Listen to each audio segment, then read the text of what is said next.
It's time to wake up and let the weirdness begin. It's the KVJ show. So start your morning. Kevin is the host. And his skin pigment is whiter than Casper the Ghost. Virginia sounds like this. Nickname Vicious Beast. So don't get her pissed. It's Jason. Talks like a spaz. And he loves to talk about Bigfoot and stats. So get ready, here we go. You're listening to 97.9 with the KVJ show. Good morning. Welcome to the KVJ show. Here we go, Tuesday. Ready to attack? Good morning, Virginia. Good morning, Kevin. What up, Bird? What up, Kevin? That's right. Let's go get this day. How y'all doing today? Ooh, someone got a pretty haircut. I got it on Friday. You didn't even notice it yesterday. You had a hat on. Still, you should have noticed. All right. I don't have X-ray vision. I'm just kidding.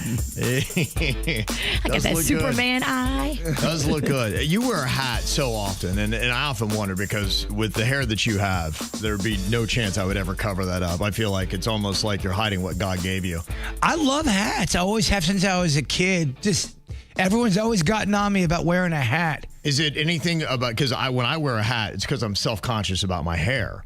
But now you have beautiful hair. Well, I used to. I mean, I wore a hat every day, right? You did. Hat every day. And so that was my thing. Is that your thing at all? Is there any shame about your hair? When I was a kid, I got bullied just over the top crazy about my hair. I don't and get maybe that. there That's was crazy something to me. subconscious there about that. I also played baseball a lot. So Okay, you always had but yeah, people all just, you'd be in a room and all of a sudden people just start talking about your hair in front of a group of people and they're like, all right, leave me alone. You're making me feel weird. Well, now they're jealous because a lot of those guys are balding.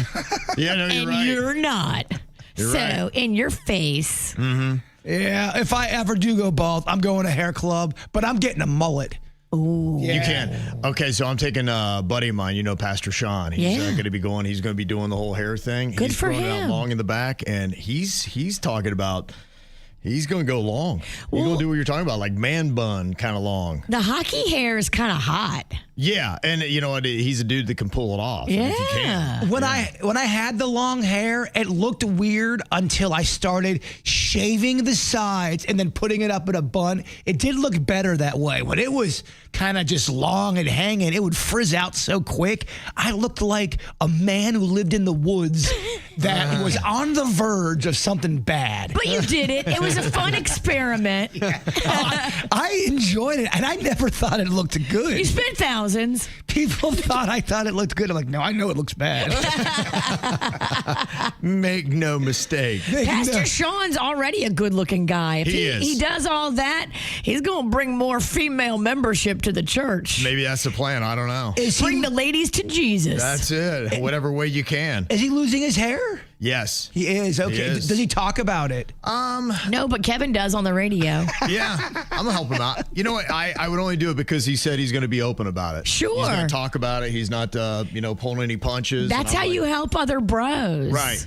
So I helped him. He go pass it on down, help somebody else out. That's the way we should be doing it. When you find beauty secrets, when you find things to help yourself feel better and look better and live better, tell the others. Don't keep it a secret. Yeah, absolutely. I think the days of hiding about any kind of procedure you do, I think those days are over. Make yourself happy. Don't go drastic, but do things to make yourself feel happy and look happy and pretty. Don't get Muppet lips. Don't get fish lips. Yeah, I keep seeing they had the headline again on the news today. Boy, they keep teasing you about cure for baldness coming soon. But I've been hearing that for about 20 years. Well, Yeah. you tried a lot of stuff since did. I've known I you. have, yeah, I did everything. I did everything possible. So that's why I'm kind of an expert. That's why I host the Hair Pod, because I know. No Been big through it. deal. That's power in this town. Oh, yeah. I would say one of the darker times is when you had to put that lamp on your head. Remember that weird thing you had to put that Oh, odd... the LED red light. Oh, yeah. That was it. Yeah, the laser cap. Yes. Or lamp. Yeah. It looked like a lamp to me. I'm like, lamp? I don't remember that part of my life. I've been to parties where I probably put a lampshade on my head. Yeah, that's true. It looked like a lamp head. Yeah.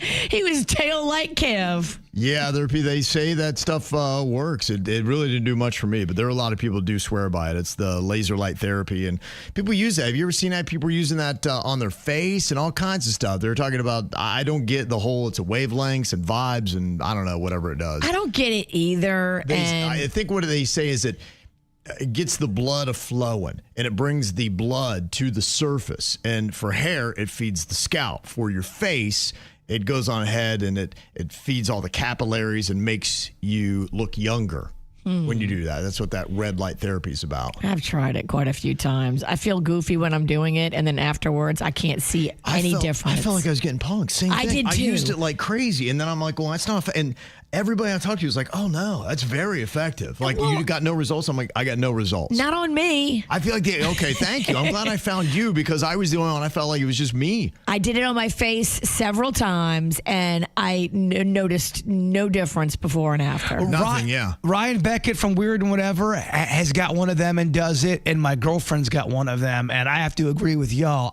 But I had fun wearing it because it reminded me of, I'm a monster. I'm a robot monster. Exactly. Yeah. Well, the latest they say is that UCLA researchers have identified a small molecule that can reactivate dormant hair follicles. Oh. It works by inhibiting a protein in follicle stem cells that keeps them inactive, effectively waking them up. And all of a sudden they'd be like, oh, what's happened? And then your hair wakes right back up and starts growing again. Interesting. There's some new stuff out there that is helping the old hair grow, and it's kind of, I don't know, refurbishing the new hair follicles, if you shall. Yeah, there's a gazillion of different things you can do. He's talking like using doctor terms, but you're like, I don't think he knows what he's talking about. Dr. No Little. You're like that doctor we met several years ago. We met him and then we saw him and he was smoking. I'm like, I can't trust that doctor. I've met a few shady doctors in my time, and they usually do smoke. If you're a doctor and you're smoking, I'm not going to believe anything coming out of your mouth. You do lose a lot of credibility. A lot. Well, it's like getting trained at a gym when the guy's smoking cigarettes the whole time. Like, I don't know if it's going to work out. This is not right. Yeah, I hear you. All right, well, KVJ is on YouTube. Wake up and watch, and make sure you subscribe while you're there. We definitely do appreciate that. In fact, we are just a handful of people away from 34,000 subscribers. So we'd love to get there ASAP. Ooh. Yeah, why don't we do some sexy butt art with you and Jbird? Oh, we're supposed to do make that. a video. Yeah, I walked out of here on Friday. Forgot about it. I was going to call you guys on Sunday. I forgot about that. And I totally forgot. That's going to push us over the edge as far as like views. Yeah, that's right. We got to get on that project. Let's get I totally on whiffed it. on that Let's yesterday. Let's see them booty cheeks. Do it together. Okay. Yeah, because it was a week ago that you guys got that punishment. He is not wrong. Okay, if you guys do it together, you can help each other, because the problem with mine is I couldn't see what I was doing. Mm-hmm. And I was, imprinting my butt cheeks onto the canvas, but mine are kind of lopsided and not perfect. So if you help each other and make a video of it, that could be hot. Denny's has the equipment stuff so we don't have to go out and buy it. So we can get that done. I mean, let's do it pretty soon. Okay, let's do it. Yeah. Last week that was your guys' punishment, Virginia and Denny's, and Jbird and I are going to do it. So does that mean that Virginia and Denny's will do, if Jbird and I lose today and do a bitch, you guys will do our punishment too? We're going to hold and reserve judgment to see what it is first. Oh, okay. Yeah, I mean, that seems fair, right, Bird? I mean, since we're doing the punishment they got last week, shouldn't they share and do, if you and I lose today, do our punishment too? Not my words, but Virginia's words. We all go down together, kid. Yeah, I thought so. Yeah. I thought she was always all about that. So I assume she's going to do the punishment today too. I don't see your ass, Art. Okay. Didn't do it yet. You will. Call me after you do it. And we might become artists. This might be not our only run. I hope you guys make a video and you do it together, because that would be awesome. Okay. Jbird did make a video yesterday. He did the review of the McDonald's that is up there and posted. Nice. Oh, you didn't watch it yet? I did not. Damn. Well, you're kind of a hack, because I did it like 6 months ago. You did a video too? Same McDonald's. Yeah, mine's better. It probably you did a review, yeah. It probably I took the time. Yeah, mine's really detailed. I'm not good at editing or videoing. Like that pizza and spaghetti didn't look that great. It wasn't that great. And it looks like the spaghetti you would get from McDonald's. I kind of had to cut out some of my commentary because I think I went a little too hard in. You gave it a well, I don't want to ruin it, but you gave it a not so great rating. You can see what Jbird rated out of 10. It wasn't a great rating. I'm glad I did it. I thought it was fun. It's off the bucket list. Right. But it's a McDonald's. It's just bigger. You don't go for the Italian food to McDonald's. I mean, say it out loud. I just was expecting bigger, grander, harder, faster. I've been into McDonald's that weren't that much smaller than that one. Yeah. There's some big McDonald's out there. It's tall. Mm-hmm. Yeah, but there's nothing up there other than the games. I wanted there to be, I don't know, more burgers and a Japanese burger. Okay. You wanted an international experience. I did. Yeah, you're not going to get that there. It's the KVJ dirt of the day. It's the KVJ dirt of the day. Virginia, take it away, because you know we need that dirt of the day. This Dirt of the Day is brought to you by my new closet designers, Closets by Design. What a crazy lawsuit. So there's this woman by the name of Jamie Lee who filed a lawsuit claiming that she, back in 1992, actually gave birth to Miley Cyrus. What? When she says she was just 12 years old and that she secretly placed the child with Billy Ray Cyrus and Tish Cyrus via a private adoption. Now, she filed a whole lawsuit. They had to go to court. They had to put everything in front of the judge because I guess there was all kinds of asking for DNA tests and drama. But I mean, Miley Cyrus looks a lot like her mama. A lot. Let me guess, this did not check out. She did not check out. Miley's kind of a spitting image of her mama. So, yeah, I think the judge realized something weird was going on here and did, in fact, dismiss this lawsuit, meaning it's permanently closed, and Billy Ray was granted legal costs, too, so she's going to have to pay his attorney. But isn't that something that even gets that far? Well, this is what we were talking about with the Jay-Z case and all these other cases. I said... That kid looked like Jay-Z, though. Well, yeah, and that's why. But you see this. You have precedent set for some kook coming after...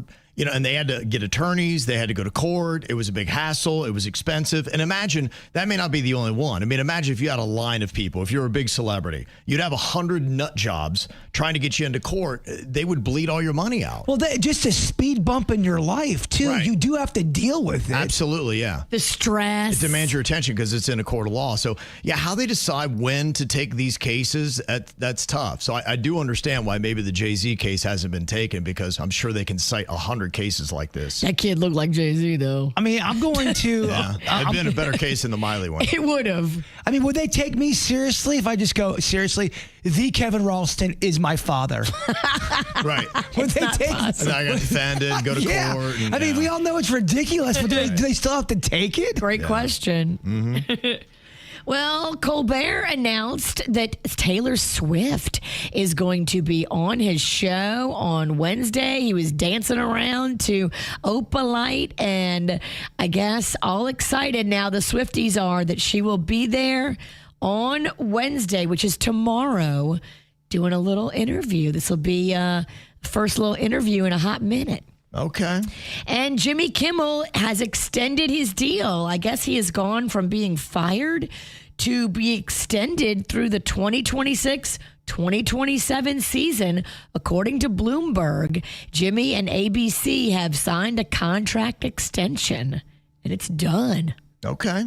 And that's what's going on in your dirt. Listen up, y'all, cause here's the sitch. It's time for another round of do it, bitch. Do it, bitch. Do it, bitch. Do it, bitch. Do it, bitch. Do it. Do it. Do it, bitch. Do it, bitch. All right. Time for another round of Do It, Bitch. Today, we have me partnering up with Denny's and Virginia and Jbird on a team. The Gamblers, myself, Kevin, and Virginia. And then Denny's and Jbird are going to be the responders. So we have to try to figure out how many of a certain topic they can get in 10 seconds. All right, we got this, Bird. We're Team Curveball. Okay. You just don't know where it's going. Yeah, you think it's a fastball, boom, it curves. Whoa, okay. I got you. Yeah. Don't know what's coming down the pike. Yeah, you know. All right, I like that. It's good.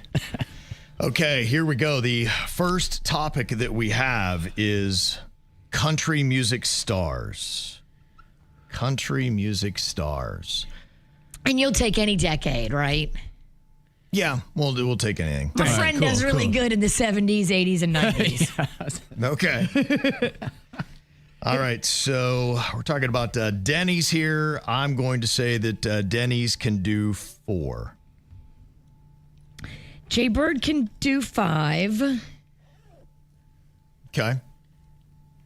We'll take it to 6. Bird can do 7.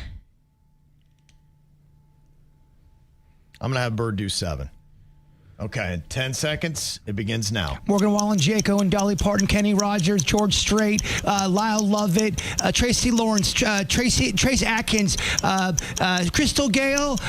You've got Blackhawk. Got the 9. Damn. That was definitely the ball was in his court for I that thought one. so, yeah. You got 9, bruh. How do we need? You only needed 7. Boom! Ow! In your face. Yeah. I tried to push Denny's, but Yeah, I hear you. Guess- It would have started getting hairy for me. Guess what just happened?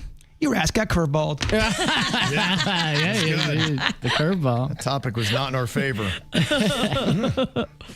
All right, next up, we're going to go with dog breeds. Dog breeds. How many can Okay. Jbird name in 10 seconds? They're both in doggy land. I'm going to go Bird can do 5. Do 5. Denny's can do 7.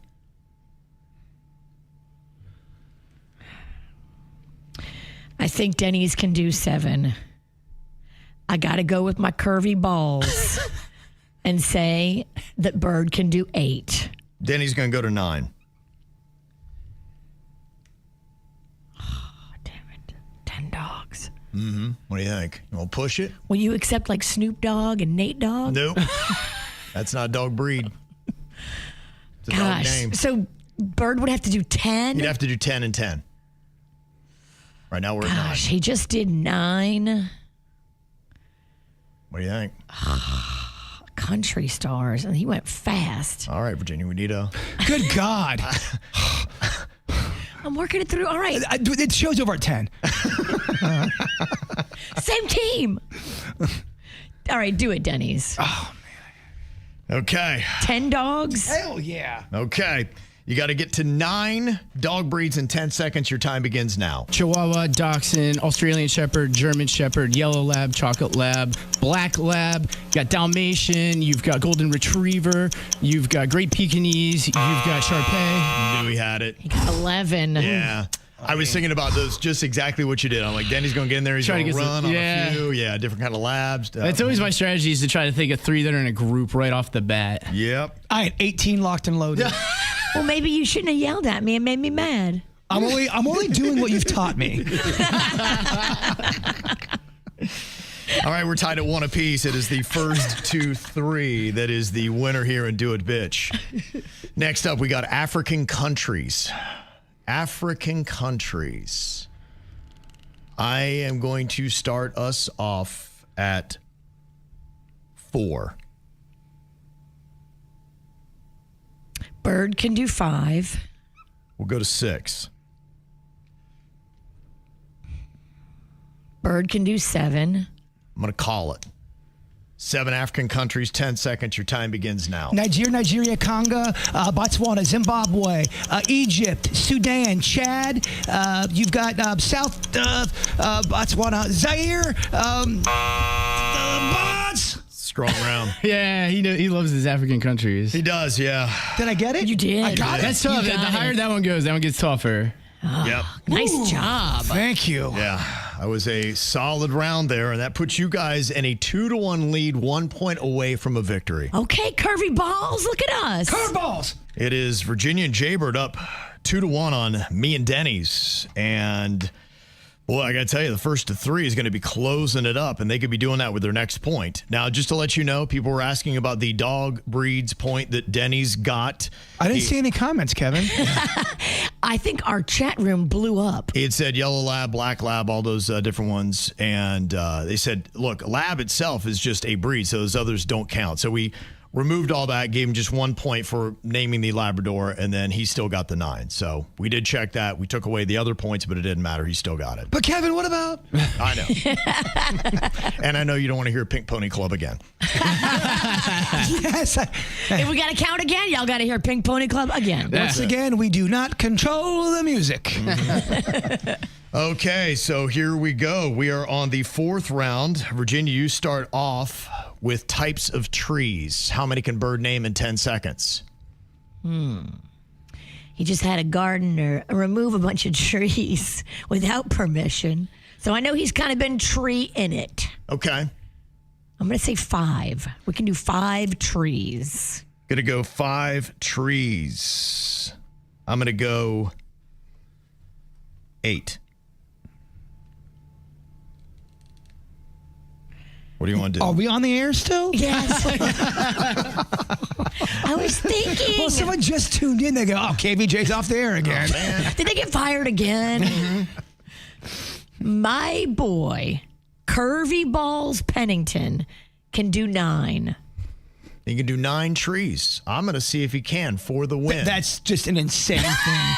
Dude. Just, you got to stop. Dude. You have a lot of things to work on. All right, Bird, your time begins now. Oak tree, lemon tree, apple tree, kumquat tree, grapefruit tree, orange tree, maple tree, magnolia tree, oak tree, Kaluza, daisy, gardenia. I don't know. There's a lot in there that I'm not sure if those are trees. Some We're gonna shrubs. we will take Daisy and Gardenia, and that puts us at 10. Oh, man, that means we lost. Virginia's really trying to scrape for a point. We'll have to go and confirm on Yeah, I'll confirm. I counted 8. All right, Cotillion, I know. that. Good or not. We're not taking Daisy. Daisy and Kalusia. I'm not sure. Daisy's on a tree? A daisy tree? I don't. In the great country of Australia? There might be a Daisy tree, y'all. You need to look. Every time we look, there's some sort of weird You crossbreed plant we you find. never know. There could be a daisy. It just. What are the ones that are on the fence? Daisy? Daisy, Kalusia. Did you say oak twice? I don't. You I put in, didn't count it twice. if you put in Daisy tree, it does come up, but I think what it is, it's putting together an arrangement of daisies into a tree. So there's a chance. Yeah, I think a daisy tree is something where you take the flowers. And There's you put it- something in the forest of the Galapagos called the giant daisy trees of Galapagos. Yeah. Look it up. It's the Scalatia Scalaceous forest of the Galapagos. It says the giant daisy trees. Whatever. If they're fighting this hard, Kevin, for it, I know. Look it Yeah. up. Galapagos. you can. The Galapagos are just. We're counting the Galapagos, Kev. You can't not count the Galapagos. It's just. Well, we don't. Wait. We can't count Galapagos trees. the giant daisy trees I don't know, Kevin. of What do we- Galapagos. We'll play one more point. We'll go back and check that here in a second. Let's take it to 5. It's yeah. better at 5. Unfortunately, we don't have a research team because our research team is actually playing the game. So We fired them. It was Suits. Well, I'll look at the chat room and there's 19 different answers. yeah, okay. Let's call Suits and ask him to look it up. He'll be like, what? What? You want me to do what? Woo, guys, get ready to Guys, I'm driving a train right now. right. I'm a little busy. I'm on the platform at the moment. Okay, so it looks like we're tied at 2. Next point, we'll win, do it, bitch here. And the loser will face off with the punishment.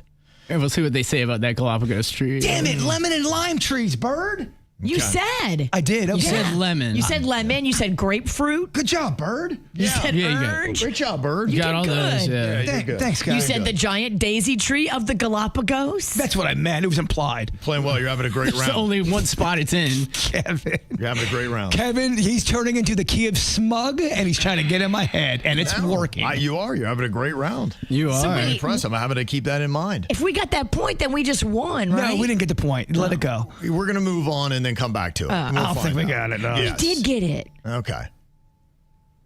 Yeah, look at those eyes. I can't tell if you're mad at me or if you just got new Botox.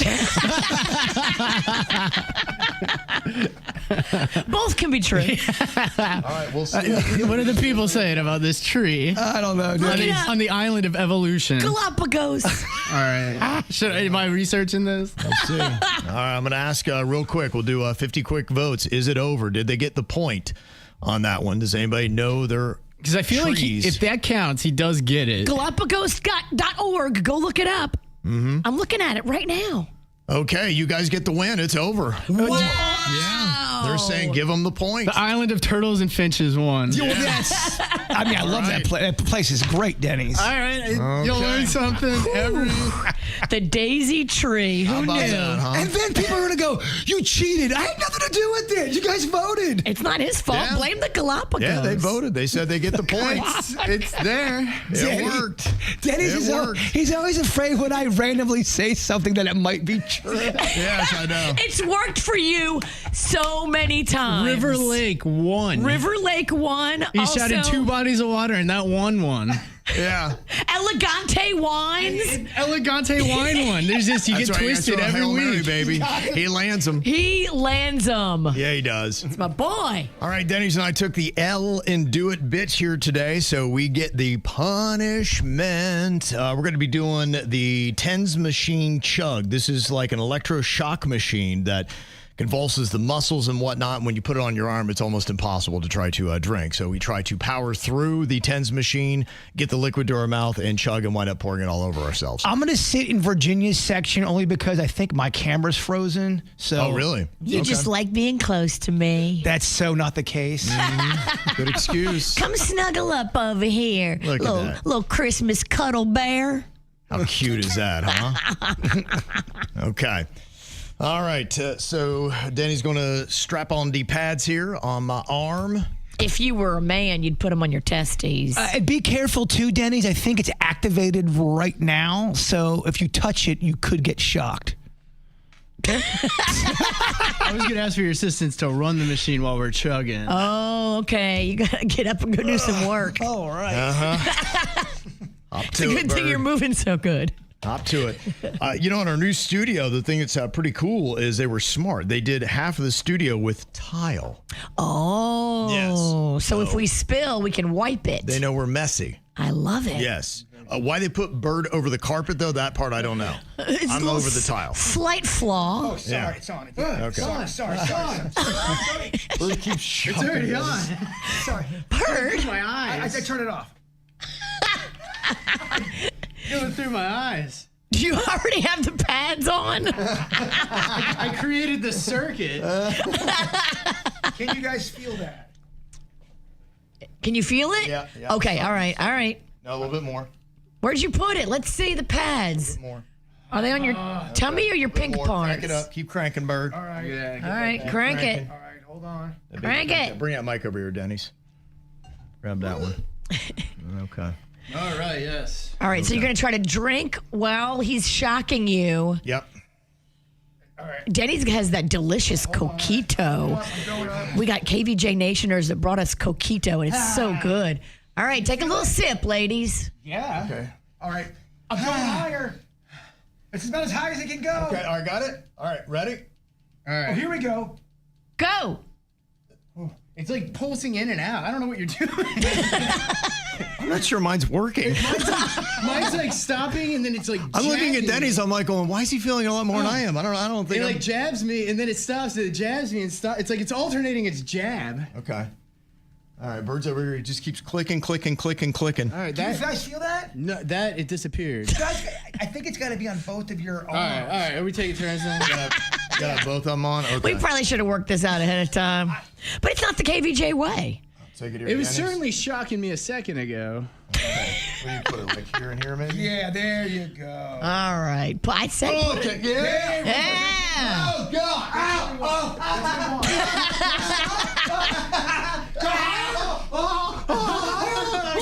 No! I can't move my arm. I can't move my arm. I'm trying. I can't get it. I can't move my arm. I can't move my arm. I can't move my arm. He's frozen. I can't move my arm at all. Oh my gosh. Bring it down. Oh my gosh.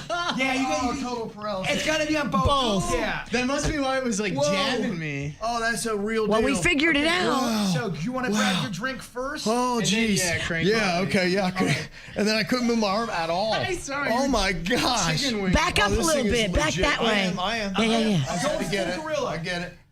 All right, here we go. Drink that thing. Be careful, wet floor. Can't do it.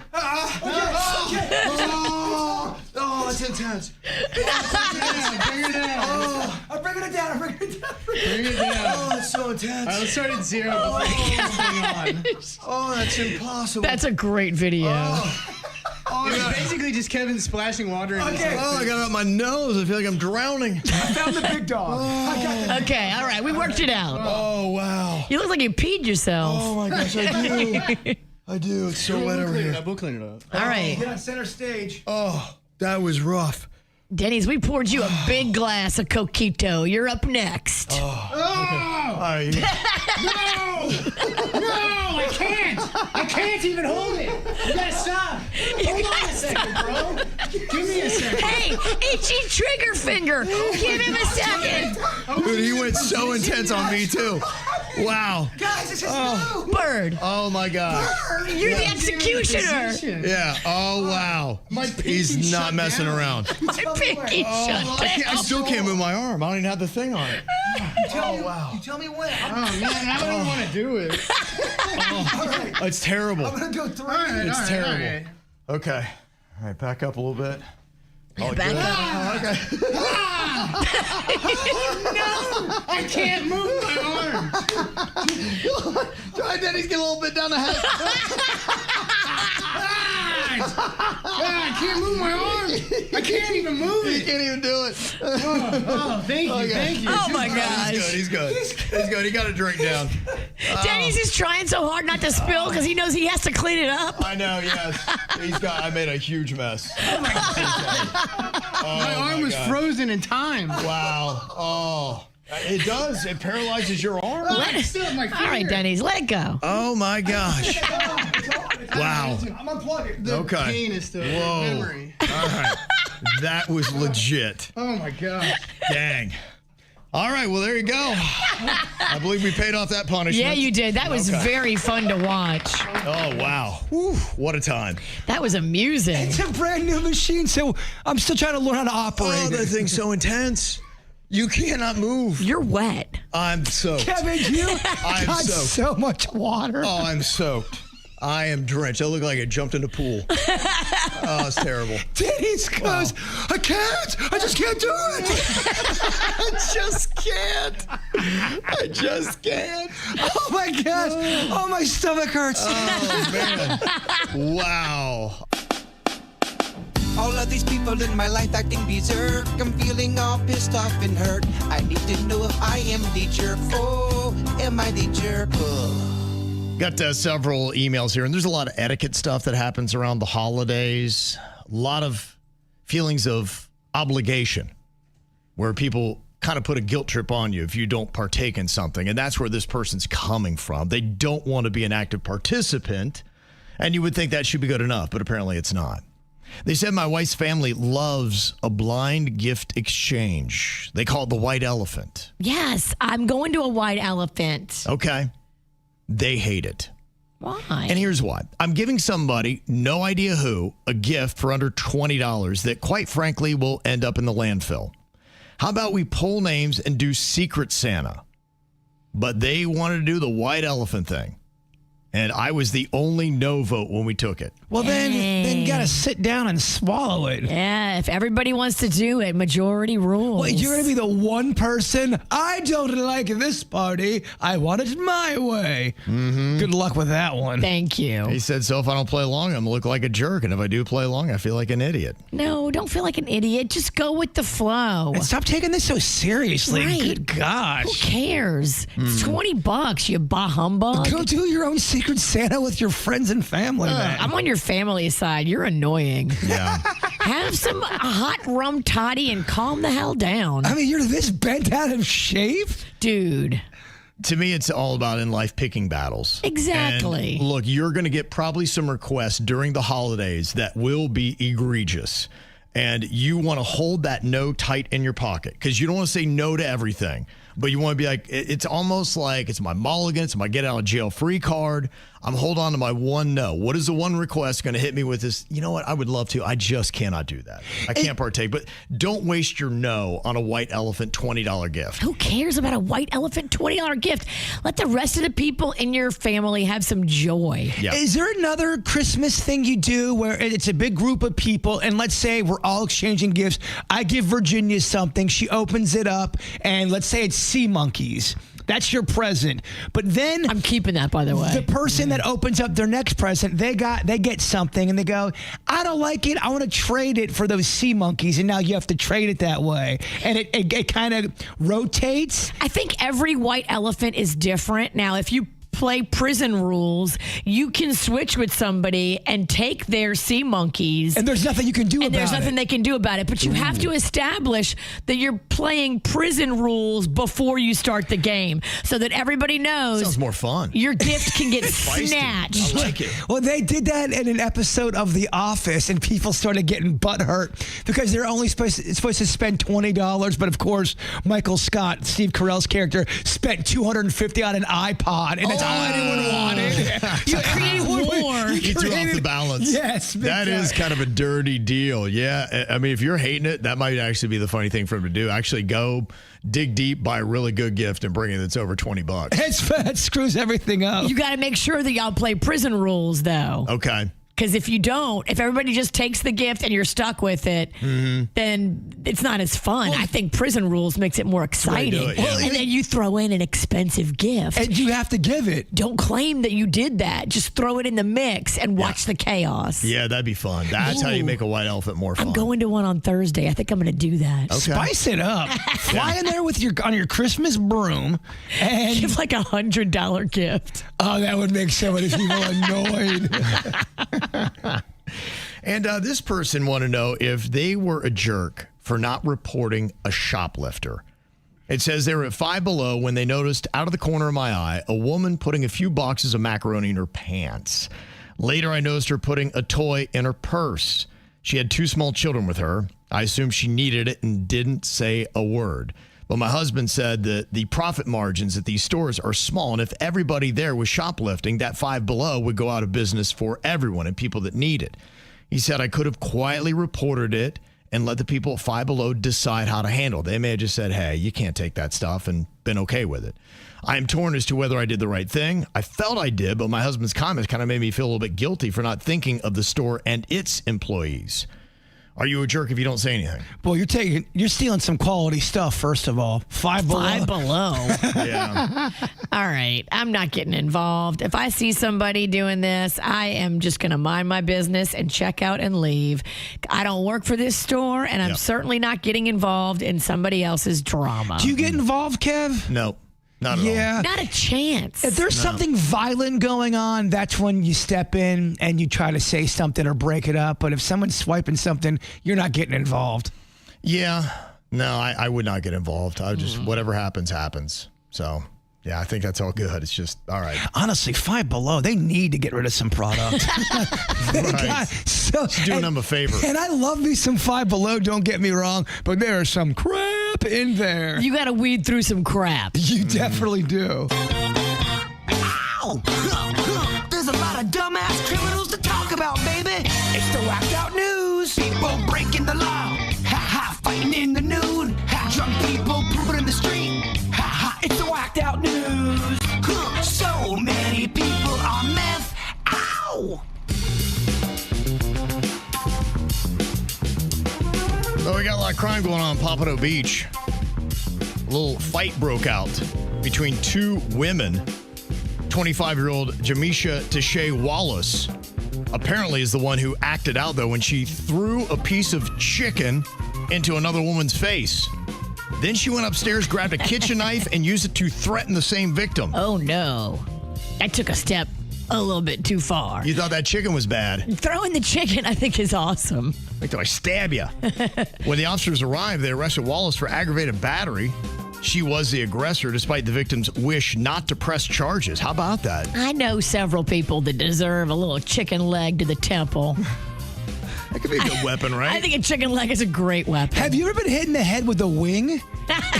No. Surprisingly hurts quite badly. I can actually see that. It's an odd thing. I feel like that's something we should do just for the science of it. I'm telling you right now, it hurts. I've done the research. Okay.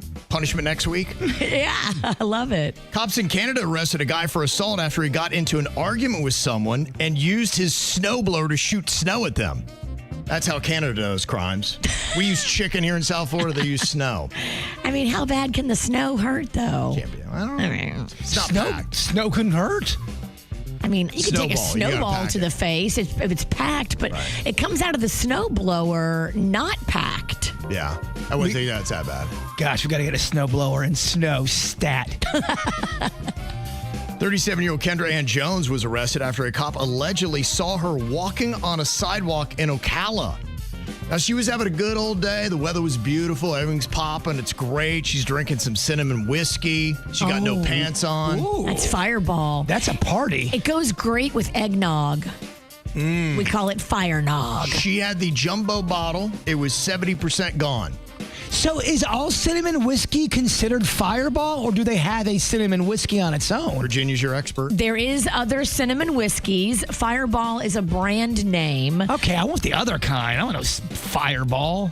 The other kind, sometimes they're not as good as Fireball. Fireball is it's disgusting. How dare you? Come on. We're not rushing for a It's sorority. Christmas.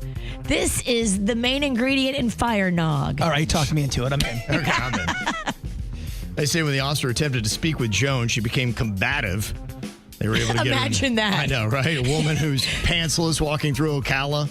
I will tell you, Fireball make you a little squirrely. It did make her squirrely. I feel like it's whiskey, cinnamon, and gasolina. Yeah. That's a great combo. It turns you Hispanic? It's Gasolina. They got her for exposure to sexual organs and public consumption. Oh, so she was keeping it sexy. Oh, yeah, she was. Oh, no, she wasn't. I just looked at her mugshot. Oh. Yeah, maybe she looks better from the waist down.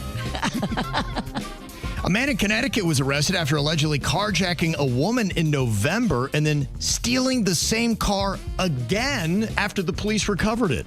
He really wanted that car. Wow, that's weird. Was it by accident or by chance? Great question. They didn't get down to the motive of it and what he was doing. Is he just obsessed with this one car? Or was it just by accident? He just jacks a lot of cars and he got to the same one twice. Does he live in that neighborhood and just likes this car and forgot that he already jacked it once? A lot of key details they left out of the story. Something tells me drugs might have been involved. Yeah. There's a 20-year-old man that tried to break into a home in Spanaway, Washington, but got stuck in the fence outside. It happens. So he had to bang on the front door and attempted to enter, so the homeowners barricaded themselves inside, and when that failed, he slipped around back, smashed through a gate, and tried to crawl under a fence. And then that's when things went wrong. His foot got stuck in the tight fence. And by the time deputies arrived, they had to use bolt cutters to free him. He was arrested and booked for attempted residential burglary. Yeah, that's karma right there. Yeah, it is, God yeah. said, I'm going to send this strong fence. Right. And he was Lock him up. He was so close. A 64-year-old man in Georgia is facing felony criminal charges after police say he fired 3 shots at a young shopper he suspected of shoplifting at Lowe's. This is why the whole vigilante system does not work. Fired shots? Yes, he thought he was going to help somebody out by firing shots at this dude. Oh, no. Yeah, the young man had actually not even stolen anything. Oh, no. Thankfully, he wasn't hit by gunfire but that's just why you can't have these rootin' tootin' dudes just shooting off shots at people they think stole something. You got to lock Pops up. Yeah. He needs to go have a little time, a little psychiatric hold. A little 5150 for you, Pops. Yeah. Well, they say a father and son had to be rescued after their ATV ran out of gas, leaving them stranded in the Big Cypress National Preserve in Collier County, basically the Everglades. Oh, man, that would be rough. Yeah. You're in the middle of nowhere and you can't move. First thing you want to do, build a shelter. Then find a food source.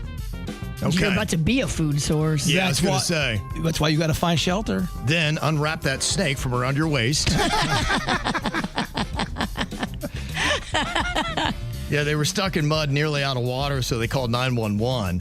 Their shoes were all lost in the muck, and the Collier County Sheriff's Office used their coordinates and a fire they had started to locate them. Okay. Wow. And they actually got their heat signatures on camera. That's how they were able to find them. That's cool to know they have that. Yeah. I wonder how much more dangerous it gets at nighttime when the night falls out there in the Everglades. You can't see anything. The people that go out to hunt the pythons, they go at night. Because that's when all the critters are most active, feeding. Could you imagine hunting for pythons at nighttime? Never. I would never be a part of that. Even if y'all tell me I can stay in the boat, I ain't going. You're just built a different way. Yeah, you are. Yeah. That one dude does it barefoot. It's crazy. Thankfully, both the father and son were uninjured. 911 would establish your emergency. Sir, we are stranded in the Everglades. My four-wheeler ran out of gas. We got stuck in a mud hole, and now we're just here stranded pretty far and almost in the water with my son. Yep, I got hands up waving. Roger. Obviously the target. Okay. That's so cool, though, how they did find them. The heat signatures, that's pretty amazing. Good thing to know, too. And, I mean, it's kind of on y'all. You ran out of gas. Come on. Mm-hmm. Let's not judge people for running out of gas. It happens. These black bears have been all up in Gatlinburg's business, so when they had their Fantasy of Lights parade, a black bear joined in. Aw, I love that. Just kind of going down the street. I'm going to go to Gatlinburg for New Year's Eve. Oh, keep an eye out for them bears. I'm very excited. They're safer than men. Who would you rather get stuck in the forest with, Kevin, the man or the bear? The man or the bear? Remember that stupid TikTok trend? That was insane, yeah. Yeah, every man's awful. You picked the man? Yeah, every man is worse than a bear. Yeah, we know. Yeah. And listen to this. Jbird, you might be interested to find out that NASA's Perseverance rover has discovered unusually bleached rocks in Mars's Jezero crater that indicate the planet was once a warm, wet, tropical climate. Oh, we love it warm and wet, Virginia. Well, welcome to Florida. Yeah, that's basically what Mars was once Mars upon a was time. Florida? You ever wonder that some of these planets that are all desolate, that at one point there was something going on there, and they just moved on to the next planet? This narrative's really starting to shape itself, that Mars is a very habitable planet once upon a time, probably about 1 billion years ago, but probably would have looked a lot like Earth. And so it's strengthening the argument, was there a connection between these two planets? Who would have thought that we could be living amongst Mars/Earth people? Yeah, I can't handle this. This is like too big for my brain. Go back to the dirt of the day. Please. Can we talk about Fireball again? I was watching my Wi-Fi show, and the guy on there was talking. Apparently, there is this element that is all over the surface of Mars that is only created when you have a nuclear explosion. Damn, they nuked themselves just like we're trying to do. They're starting to come up with some theories as to what was this planet all about. It seems like it was habitable at one time, and then they're trying to explain how does it have all this nuclear matter all over the face of the planet. Damn. The red planet, baby. History's just repeating itself. Yeah. Some people believe that. They might have been Earth 1. How about that? This is too big for me. I got to drink. Oh, okay. Sometimes I have to turn off the episodes because they're too. I can't hear it. It's too much. It's too grand for my. Too much. Denny's, where's that coquito? It's too big for me. It's too big for me. I'll take some coquito out on my Jeep today. Oh, the coquito is so good. You going north? Yeah. All right. I am going north. All right. You drink it up. Panchito will make more. Yeah, they will. They both will. All right. Who did it? Is it Jbird or is it baby Lochlan? Denny's toddler. Somebody is responsible for accidentally saying big woman while trying to say it's wooden to a larger woman. I'm going to say that's baby Lochlan on that. Please, Santa, let it be Jbird. Sometimes I do jumble my words. Please, Santa. It's all I want for Christmas. I feel like that's, I'm going to go Lochlan on that. Am I correct? You are correct. That is baby Lochlan. Okay, good. We were at a crafts thing where there was a bunch of crafts out, and there was a woman holding a wooden tree house or one of those bird houses or whatever. And Lochlan was pointing at it and kept saying, big woman, but he was really saying, it's wooden. But she was like, pardon me? And Jen's like, no, she's tall. She's bigger than you are. We were trying to diffuse it. And then we realized what he was saying, and then we corrected it. So Oh, no. double embarrassing. Awkward. That's rough. It was rough. So was it Bird or Lochlan that got scared when they thought an iguana was running at them? That's Bird. Yeah, that's Bird. He startles easily. It is Bird, and Bird's trying to get a video no one's going to care about, just about iguanas and their habitat and what they're doing. Okay. Sounds pretty awful. But yeah, these iguanas are getting aggressive, and this thing looked like it was running at me just to jump me. It didn't, but man, for a good 3 seconds, I thought it was the lights out. They are getting so big. Too. Yes. I saw one that was like the size of a horse the other day. I'm like, my goodness. They're mating for muscle.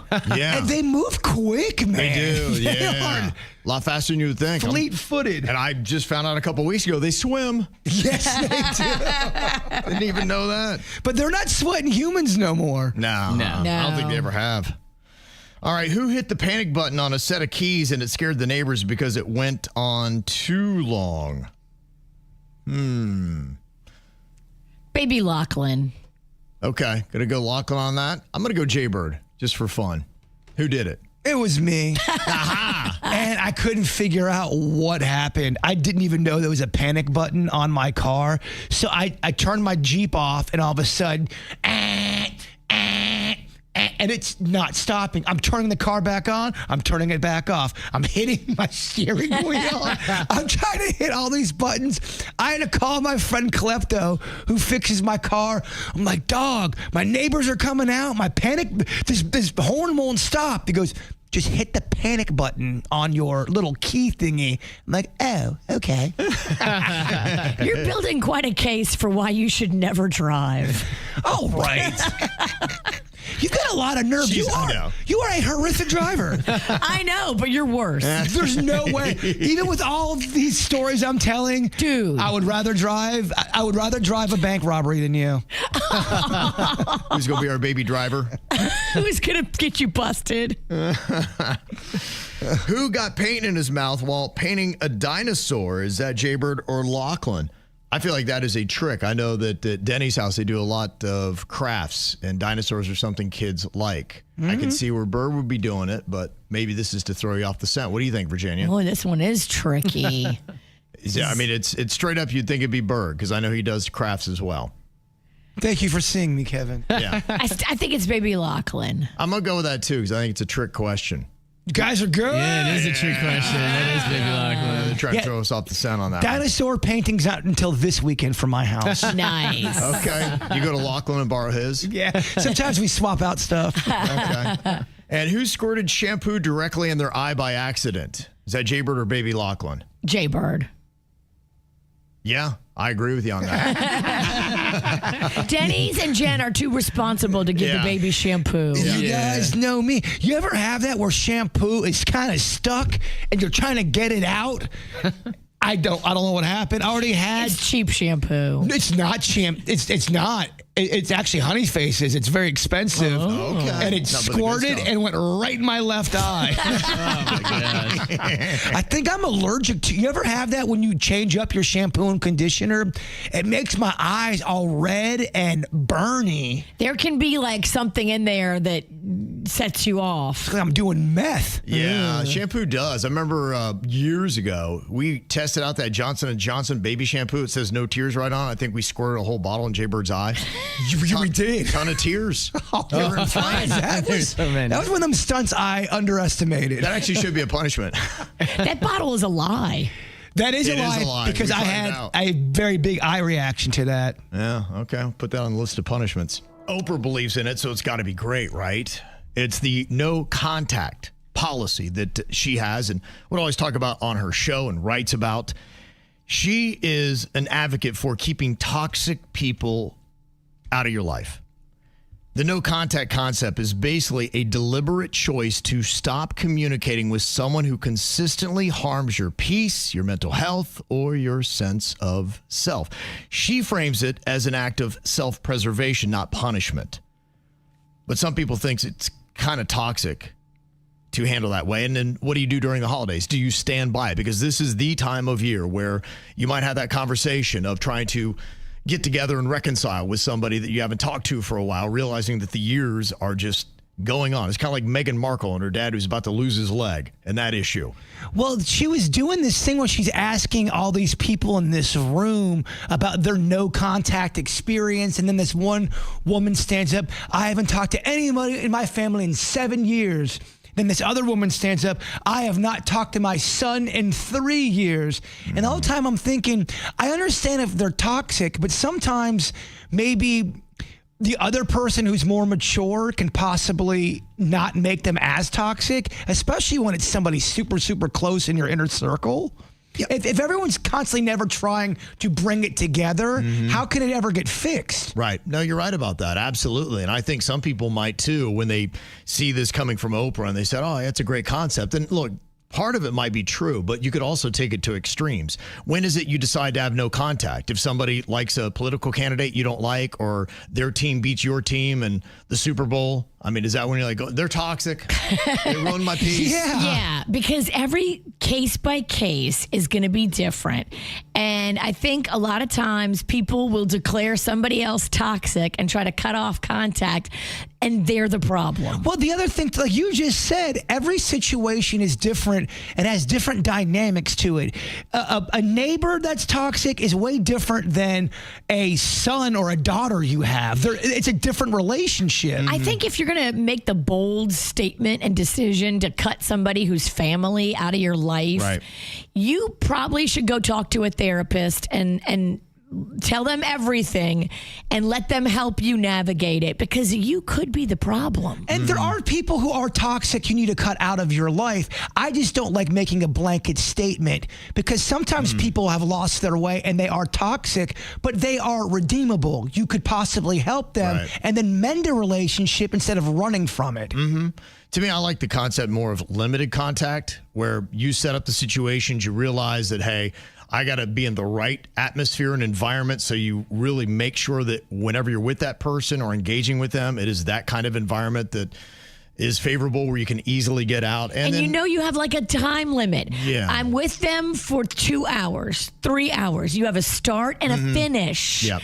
And you don't do overnight visits, and you don't hang out, and you don't have a bunch of unplanned time together where you're just sitting and talking, and that's when drama can happen. And there's levels of toxicity too. So like you're saying, you know, is it just politics, or did somebody do something to you that hurt you in a physical way? And there's certain things that are tougher to get over. Yeah. And I understand why one may not want to be in that situation, but I think there's also a middle line too, where some people are deemed toxic, which they could be, but maybe they are redeemable. Yeah, I think that people are not trying enough redirecting people, because sometimes usually that is enough, where if somebody gets on a topic that's like, hey, you know what?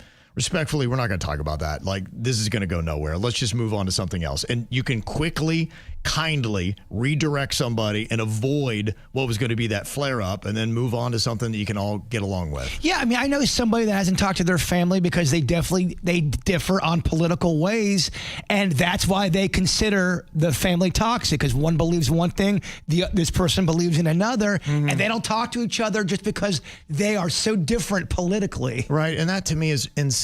The fact that you cut anybody off because of politics. And I know they're encouraging that, saying, yes, if somebody doesn't believe like you, then you need to cut them off cold. I'm like, it's insane. But we've been training people that is okay. And I think we're at this point in our society now where, yes, writing people off, it's the quickest, easiest thing that we do.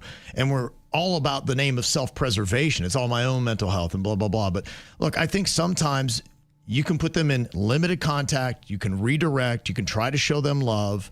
And to me, last resort is no contact. And it's got to be some really tough stuff. Don't just cut off contact with somebody because they say something that you don't like. Yeah, and I know some people have to deal with people who are always on drugs and always drinking, and that's tough because they become severely toxic to be around. And I know that's a struggle if someone's not making an adjustment. Yeah. But do you give up on a family member that's like that?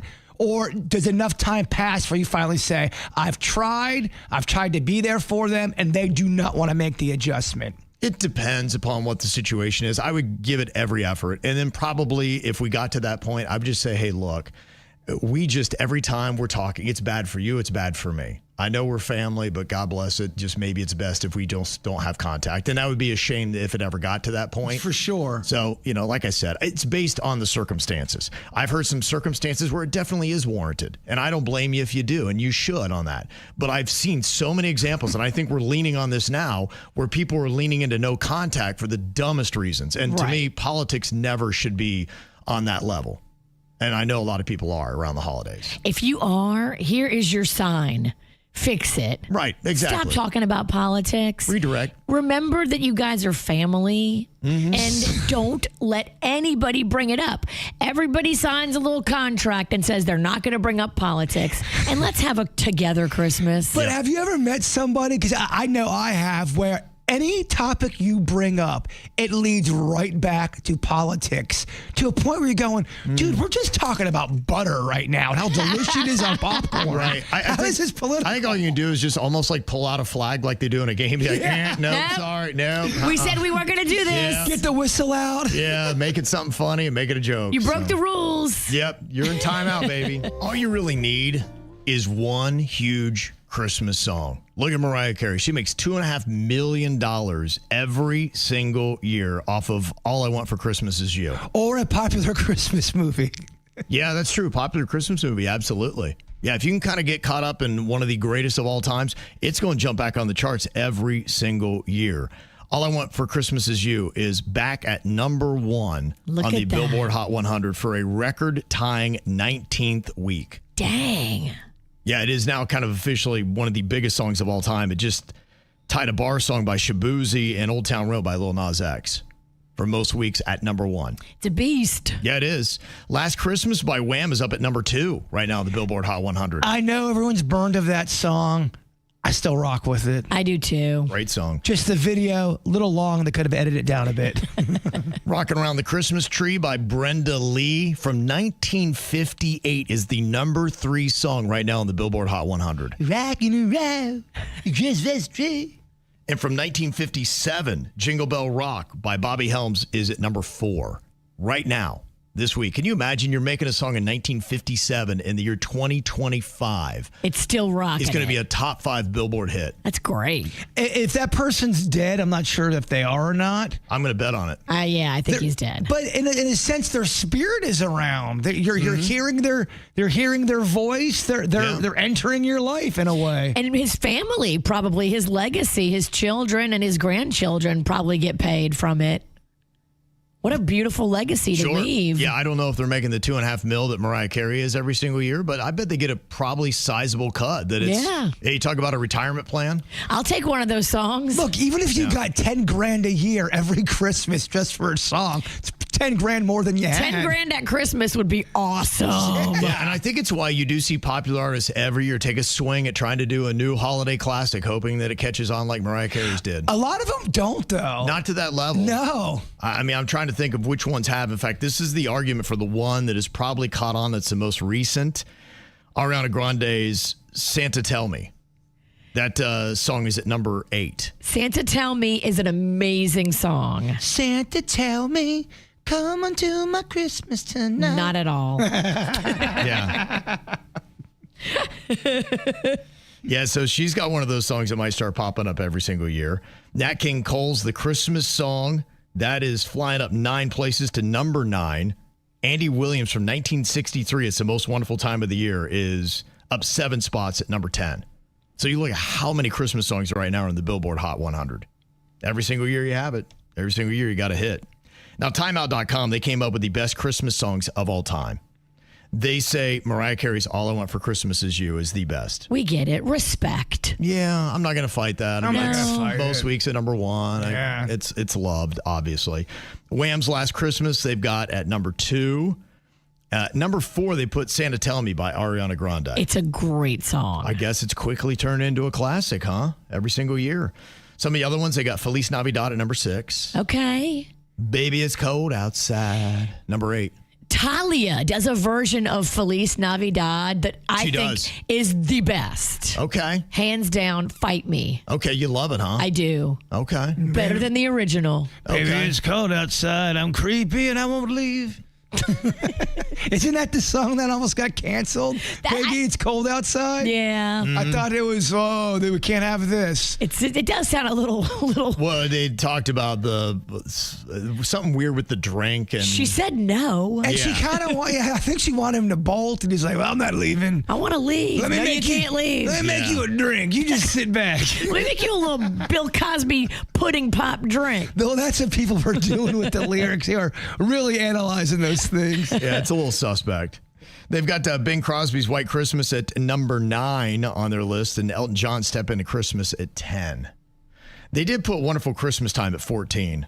And it's just the beginning of that song throws me off. Is it the moon No, is it's the boing, boing, boing, boing. Bing, bing, bing, bing, bong, bong, bong, bong, bong, bong, bong. It just makes me like, I feel like I'm tripping. I like, Simply having a wonderful Christmas. I can't do it. Yeah, like, I don't know what it is. My skin starts crawling. We've got when I hear our that song. drugs? I don't like it. It does. It sounds like I do like it, but They did also put 3 modern ones in their top 20 towards the end. Kelly Clarkson's Underneath the Tree. Do you know that one?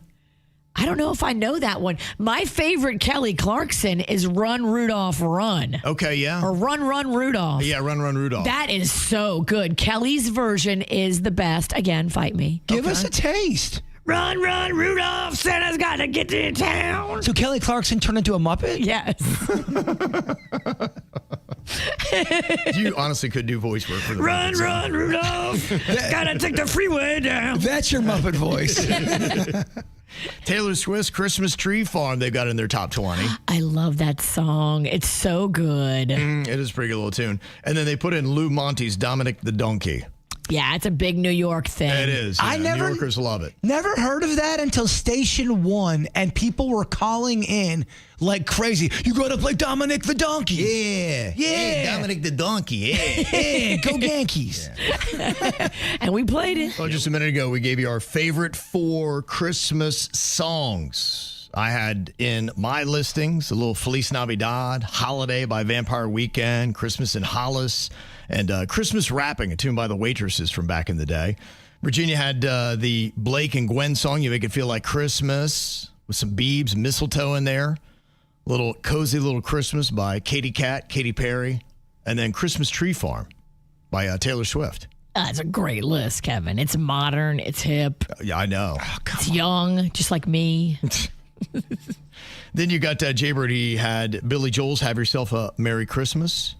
Oh, Santa in there by little Mariah Carey. That's a great song. That is. I totally wish I would have got that song. It was actually that's a typo. Billy Joel. She's just in time. She's just on time for me. Oh, okay. She's right on time, I should say. What? It's called She's Right on Time. Okay. All right, step off. Then you had Elton John's Cold as Christmas, and then the Christmas Time is Here, the Peanuts little theme. Dang, that thing smacks. Yeah, Denny's had an eclectic list as well. The Pogues were in there. Yeah, it's just trying to do stuff that's different, you know. And those are songs I actually like. Yeah, what were the other ones that you had in there? So the Christmas song by Nat King Cole, I think, is one of the best. Sinatra's "Have Yourself a Merry Little Christmas." I heard somebody cover that over the weekend. I was like, man, this song just really embodies Christmas. The Pogues' "Fairy Tale in New York" is a great kind of like alternative to a Christmas song. And the Mannheim Steamroller with the Carol of Bells going off. Yes. That's where they sync all the Christmas lights too. Solid. People loved your list. It won. Wow. You won. Yeah, 40% of the vote went to Denny's. Damn. A loss for the witches, a win for the bird. I got second, Damn. but I got 23%. I was well off of Denny's lead. Denny's, you killed it. Killed the dog. Little alternative list. Third place, 20% of the vote went to Virginia. Damn. Bird coming up from the rear. We have to do weird things to you with a candy cane. Beat you over the head. All right, whatever. That's fine. Make it the big, thick one, though. Yes. That's how you make it count. Bird got 16% of the vote. Yeah, at one point, just for the people to know, it was 19-19 with me and Virginia at the last second. Oh, okay. She ran away with it at the end. There was a swift push. Did you think Virginia text some people and be like, hey, can you jump on YouTube real quick? Oh, yeah, that's what I did. I saw her texting this whole big old message called the Booty Crew. You guys just pulls up that text right, but y'all get on YouTube and vote. I'm about to finish last place. I need the squad. Yeah. I think I get last place every time we do this bit. Booties unite. That's it. So what do you think about this concept? You're doing yourself for the holidays something that nobody else on your block is going to be doing. A Christmas haunted house. Jbird, you've been asked to help consult on this project. I have. Mm-hmm. Yes, I have. My buddy, he's got an 11-year-old son, 10 going on 11. He loves haunted houses, loves Halloween, but also loves Christmas. And they're going to do a Christmas haunted house. Huh. And they wanted to have me come along and help come up with some ideas. Okay. It's exactly what you think. Huh. Horrifying Christmas house. Interesting. So what kind of things would they use in there? Like the typical characters that you have during Christmas, but then they'd make them like zombified or... Yes. Okay. You would walk in, basically you would walk in their house. Some of it starts outside, but they have a demonic snowman. They've got Elf on the Shelf. But they built their own Elf on the Shelf. Yeah. And when you walk by, the arm kind of has a weapon in its hand. The elf is horrifying. That'll get horrifying. That's the one character I think you can easily adopt into a haunted house. You know what you need to get? The Rougarou. Yeah. What's the Rougarou? He is a demonic figure that if kids aren't good, then he comes and takes all their Christmas presents and steals their souls. Yeah, they're going to do cherry pie and mix it up to where it looks like brains. Okay. Yeah. Did they do this for Halloween? No, they didn't do it for Halloween. He wants to do it for Christmas. So they didn't do a haunted house for Halloween. They're going to wait till Christmas. He's all ginned up about wanting to have he didn't have the haunted house this year for Halloween, so now he wants it for Christmas. He loves horror movies. Okay. But he also loves Christmas, so he's melding them together. Huh, yeah. And I thought it was a pretty neat concept. Yeah. It's different. Right, it is definitely different. I don't think, have you ever seen a Christmas haunted house, Virginia? No, I mean, maybe like the night before Christmas, that spooky cartoon. There'd be a little section of the Nightmare Before Christmas in there. And we think, in there Krampus, that's Krampus, kind of horrifying holiday figure, right? They were going to do a straight up midnight looking tree to where it's not green. All black. Yeah. Basically, yeah. With some, like, maybe red lights on Exactly. it. Okay, wow. Look all creepy. What an interesting play. Do you hate that concept or do you think it's fun?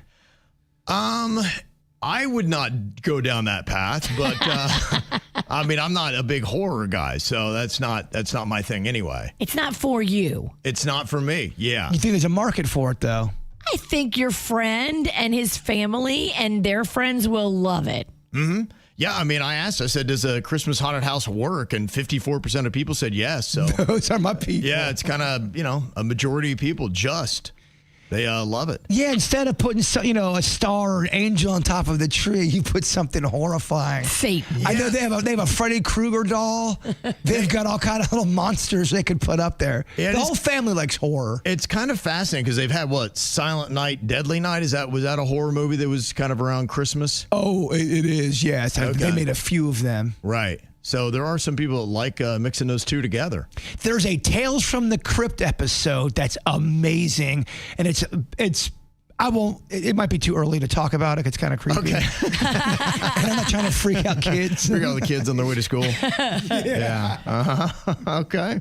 Well, you definitely have to get some videos if they decide to put this whole thing together. I'd like to see what the concept looks like. They're saying they're going to do it. They're asking me if I got any input. I got input. Okay, you do. Do you have any other fresh ideas? I mean, I think we threw out a couple characters that they should look into. They can incorporate. Well, I have a Michael Myers like a big old animatronic thing that they could use. They could dress that in a Christmas outfit, and Michael Myers could have a Santa hat on. Oh, okay, yeah. Like Santa, but it's actually Michael Myers. Okay. Exactly, Santa Myers. Okay, all right. Spooky. It's coming together. Better than it should, probably. You're right. What are you thinking about? What are you thinking about? What's on your mind? Are you thinking about? What are you thinking about? What you thinking about today, Jbird? Well, there are things in life sometimes you stumble upon, and you're kind of, when you stumble upon it, you go, should I get involved? Do I need to call authorities? Kind of like that one time I heard a woman scream at nighttime, and it was kind of late. I go, do you call the cops on that? Or what if they're just having a party or something? Do the cops really want to get bothered by that? Right. Well, my buddy was taking a walk because he likes to take walks all the time. And on the side of the road, he found one single shoe. And by the way, single shoes on the road always creeped me out. Me too. You're going, where's the other shoe? What happened to this person? Yeah, are there legs involved here? Did they hop home?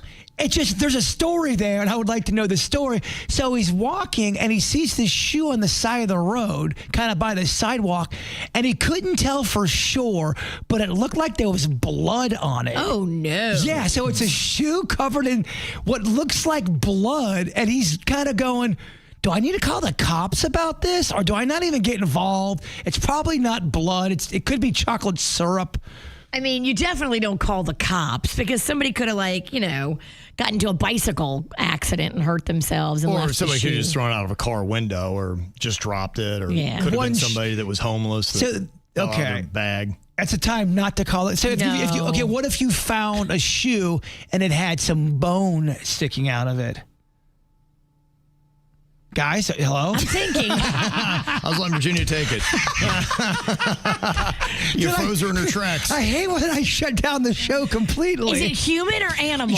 I don't think you know. You're just walking, you see a shoe, it's got some red on there, and there's a little bit of a bone sticking out of this, Well, now I think we found a body. Is there a foot attached to that bone inside the shoe? No. Then maybe I would call. No foot, just, you see some bone. Could be like a leg bone.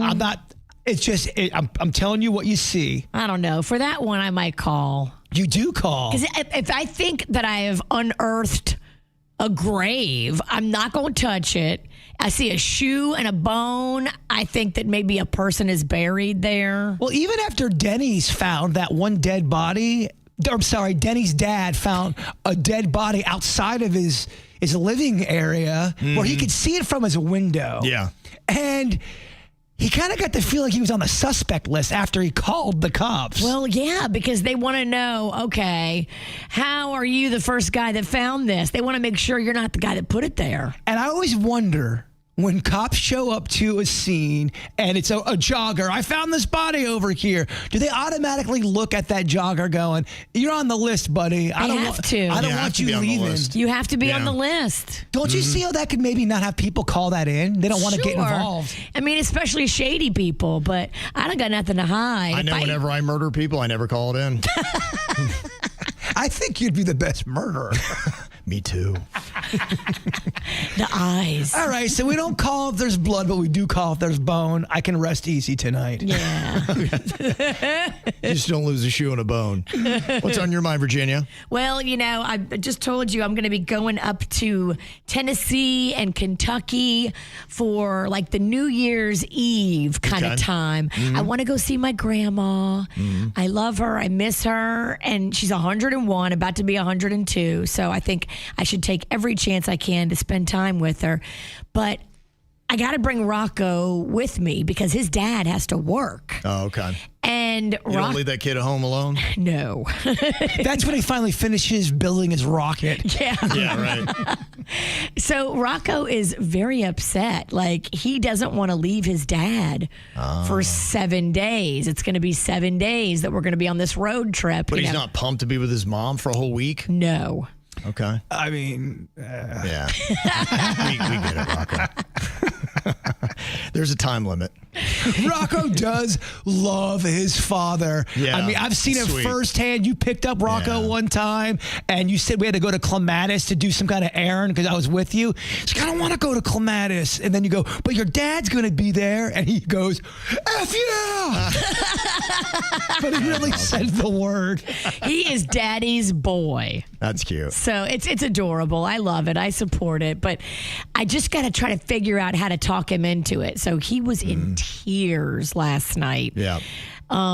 He is adamant that he should be allowed to stay home by himself, but we can't leave him at home by himself for 10, 6 right? days. He's 10. Oh, and he's coming off Home Alone, the movie. But your husband comes home at night from work. No, because my husband's going to be double duty working. Oh, I didn't realize he had overnight schedules. He's got multiple gigs. I work this man. Oh, wow. I bet you do. Good heavens. Poor guy. He's got side jobs and other projects with Panda Media Okay. that he's doing. So he's not going to be coming home every night. Yikes. All right. Wow. I didn't know you were so rough on your husband.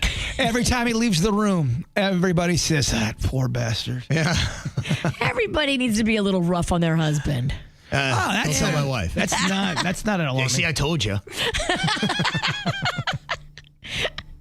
Don't let that guy rest on his laurels. Can you get really good Wi-Fi in Bowling Green, Kentucky?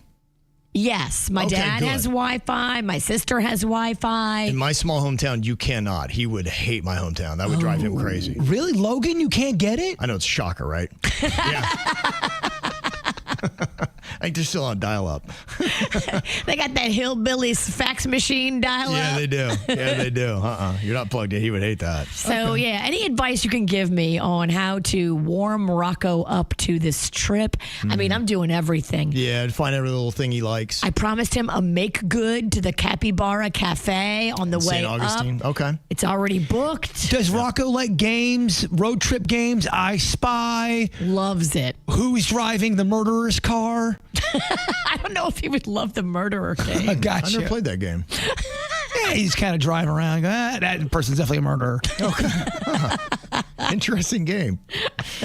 What's on my mind today? I want to give a shout out to Fernando Mendoza. He is from Miami Columbus, the high school where he played quarterback. For some reason, the Miami Hurricanes did not want to take a chance on him. He went to Cal, is now gone to Indiana. He beat my Buckeyes on Saturday night as the quarterback for the Indiana Hoosiers, and now he is favored to win the Heisman Trophy coming up on Saturday. Miami? Yeah, I know, right? What They're did you guys do?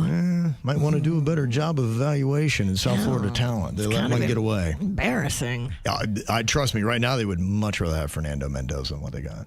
Damn. Just telling you, Canes fans. Tell me I'm wrong. Tell me I'm wrong. You're not wrong because numbers don't lie. He's a good dude. I really like him. It was kind of rare that he was beating my team. I was like, you know what? Good for him. I was very happy for him. He's a very likable guy. I'd actually, oddly enough, I'd gone down to game day in Miami Lakes, and this was about a year ago.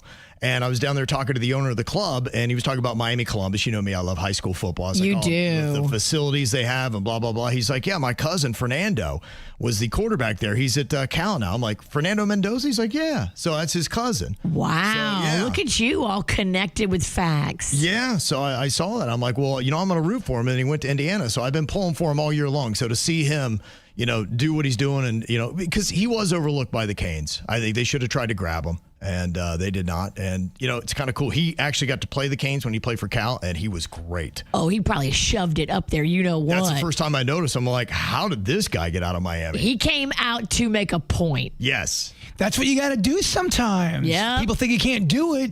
Make a point. Shove it right up where the sun don't shine. Don't light that fire in someone's belly. Don't make me mad. Yes. So I'm going to be pulling for Fernando Mendoza for the Heisman. So if you're looking for somebody, and look, even Ohio State's quarterback's in it, but I'd love to see Fernando Mendoza get You it. know what? If Ralston's pulling for him, I'm pulling for him. Yeah. Since the Buckeyes lost, does that mean that affects their whole bowl thing, or are they still in the thing? Little bit. They would have been in the, they're number 2 now. So yeah. Remember we were talked number about 1. this, the Cotton Bowl. No, I know that, but I didn't They go. would have been in the Rose Bowl. I didn't go into in depth because I didn't want to ask all stupid questions like I am right now. Thanks. They should have been actually the number 3 team, and they would have played their game in Hard Rock Stadium here in South Florida. You would have loved that. But they were paired up against Miami, and they didn't want to give Miami a home game. So they kept Ohio State at 2, not 3. Interesting. Yeah. So that's why I went down. A lot of confusion in this Tons college of confusion. football. College football's a disaster. They need Kevin in there to straighten it out. Oh, I would, Virginia. Coach Kev or owner Kev? Commissioner Hare. Okay. Yeah. A lot of bad names. We'll work on it. We'll get them better.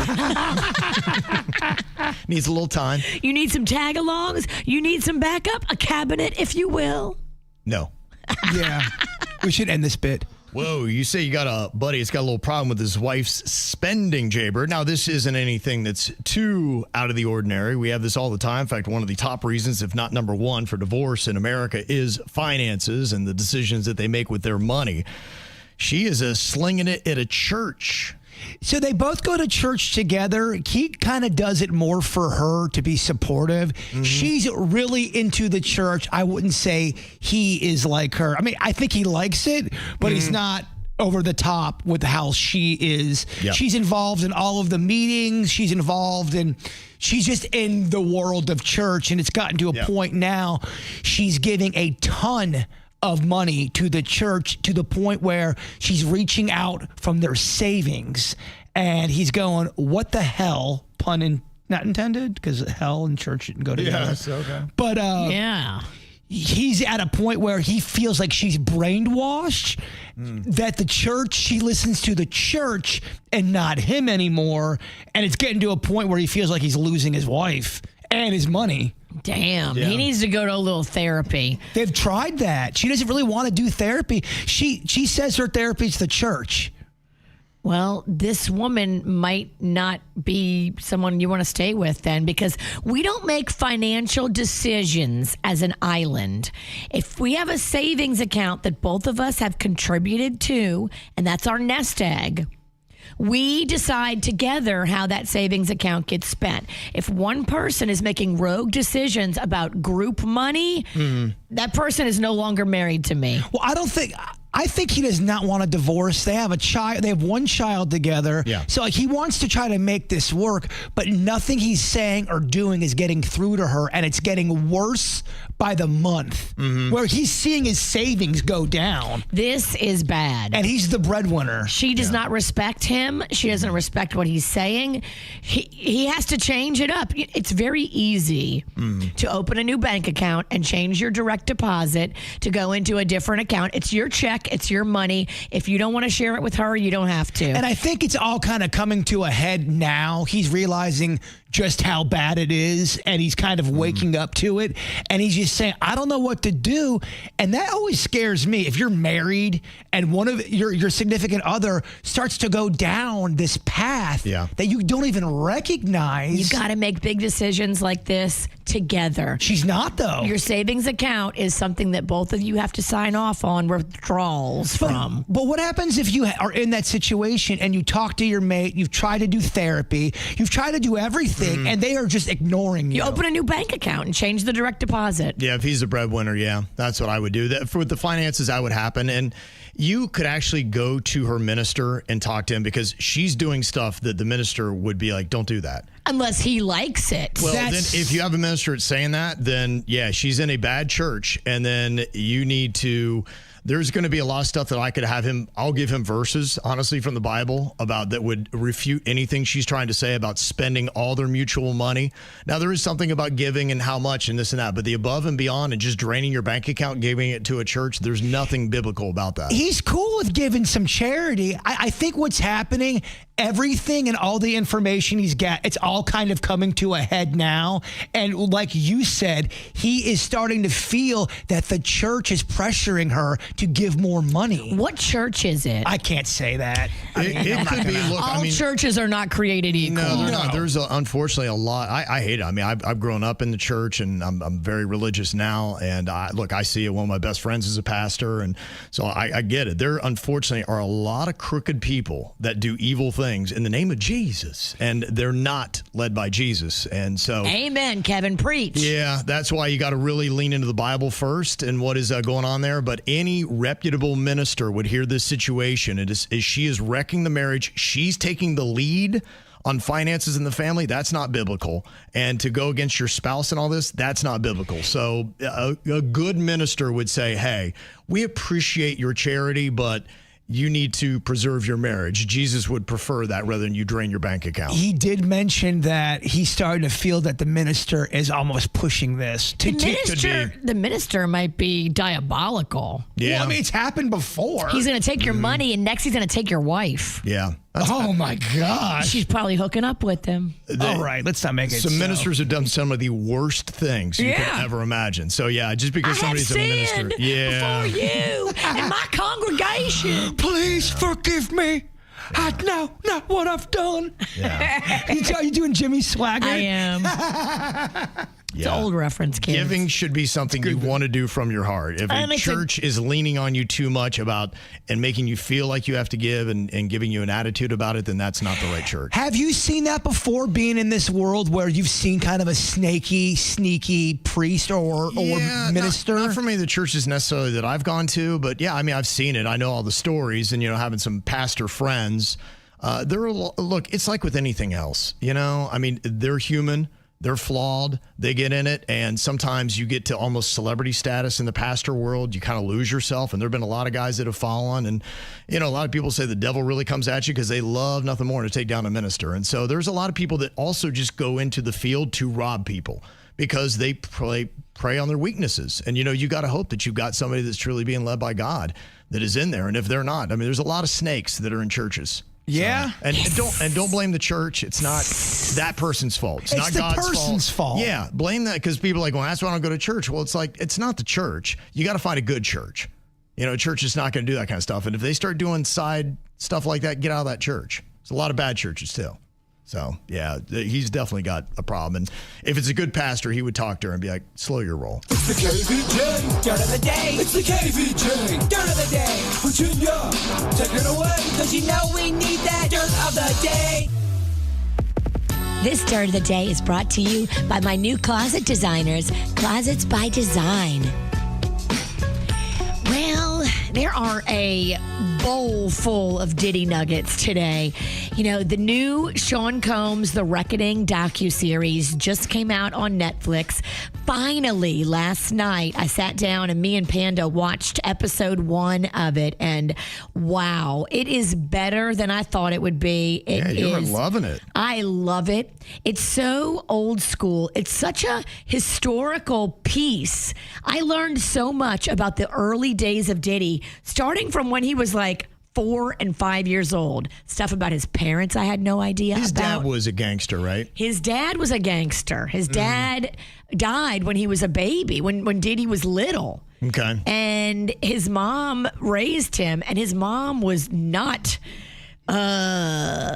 sparing the rod. She would beat Diddy. I mean, bad beatings. And really? This is an account coming from his childhood friend who lived in the same house. Like Diddy and his family, his mom lived on the bottom floor, and this kid lived on the top floor. Okay. So this is a kid that was with him, grew up with him, and now is talking about everything in the documentary. Wow. Wasn't she a known kind of badass?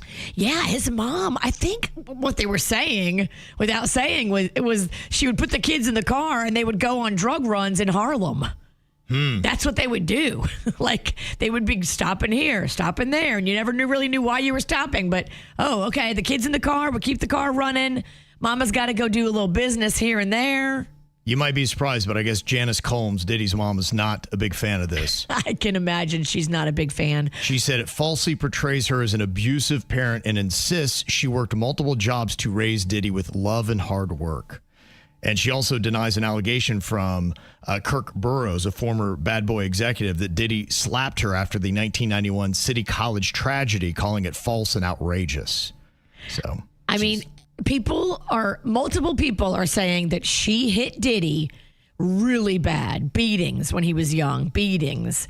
And that now when he's older, he hits his mother. Now, multiple people have said that in the docuseries. Okay. Is it true? Yeah. I don't know. These are just people claiming. Okay. I thought it was either her or his dad or somebody in his family was considered big on the streets as far as respect, and Diddy was kind of not as hardcore and tried to be, and people made fun of Diddy for that. Yes, that is very explored in the documentary.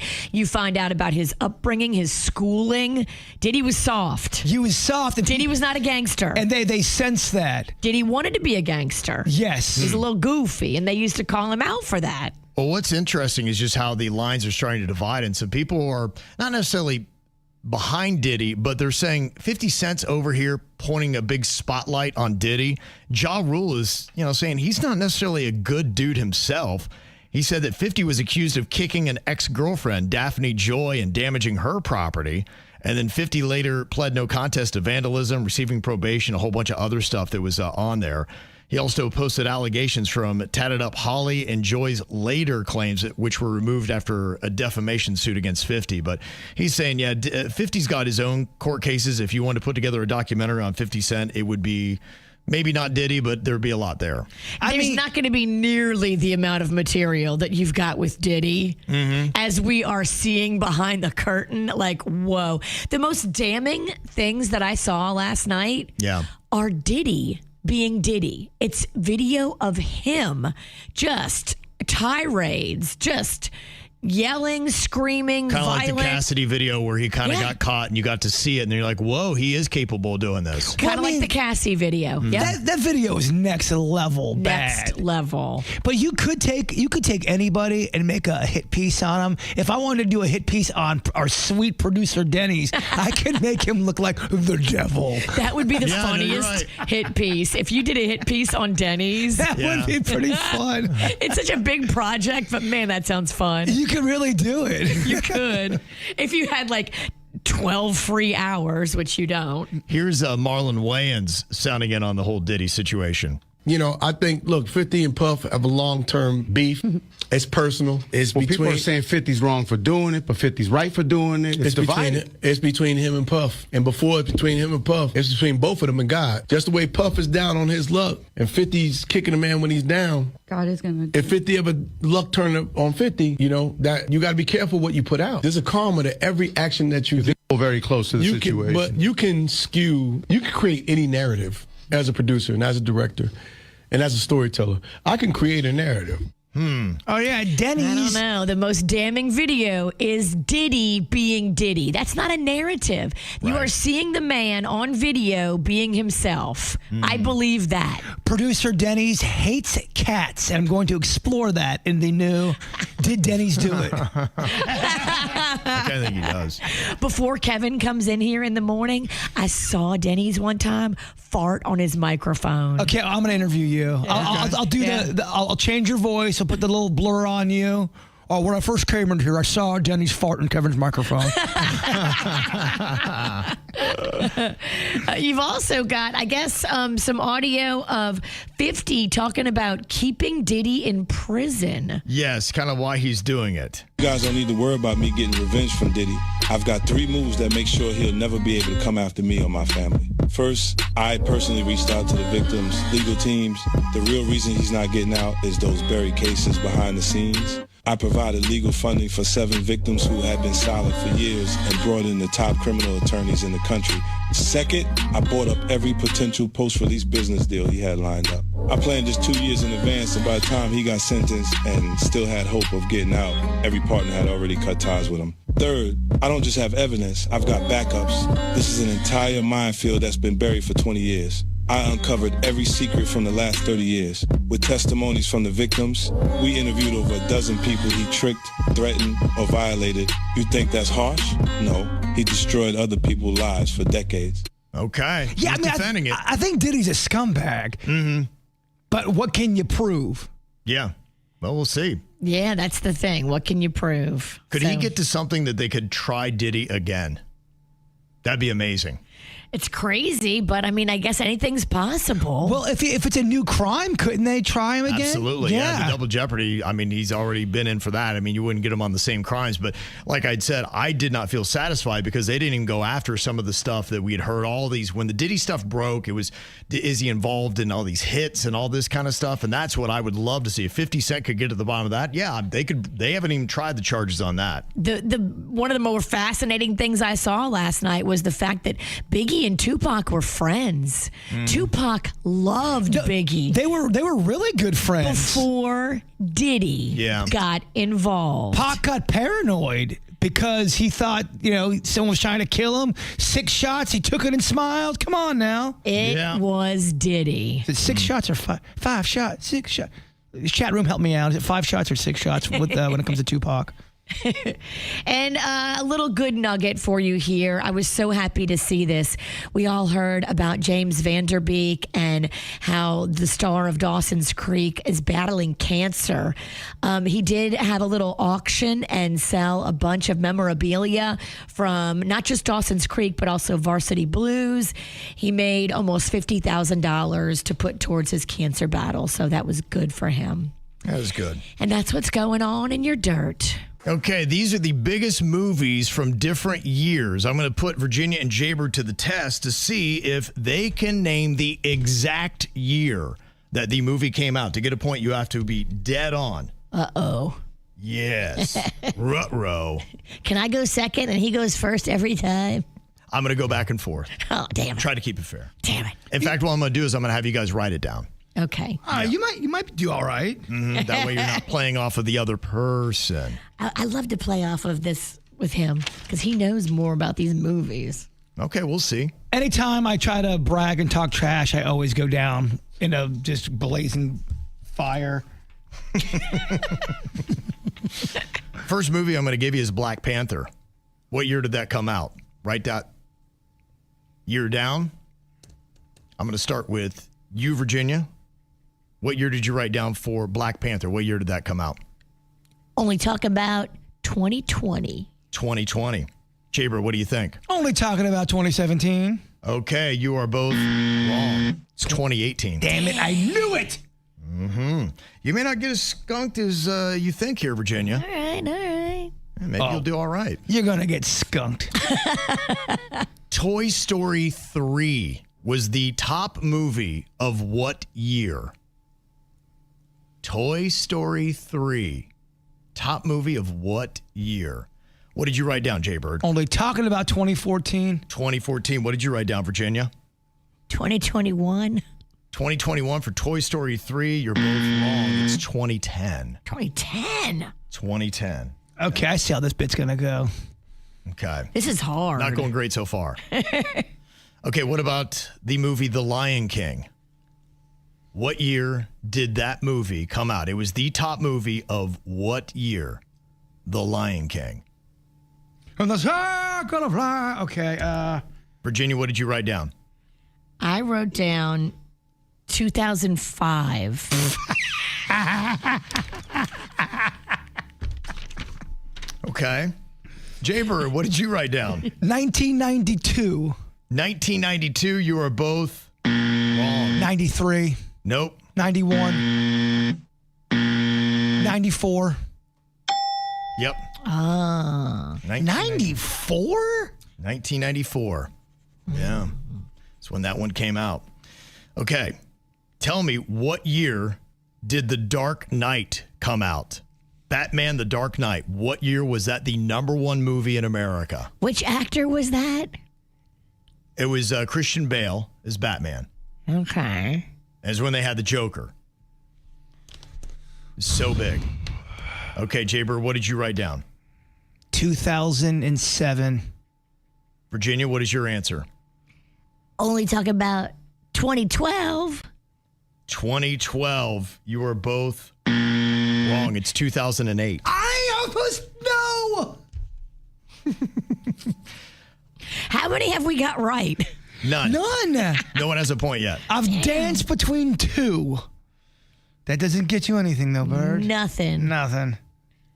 Next movie, Top Gun Maverick. What year did that movie come out?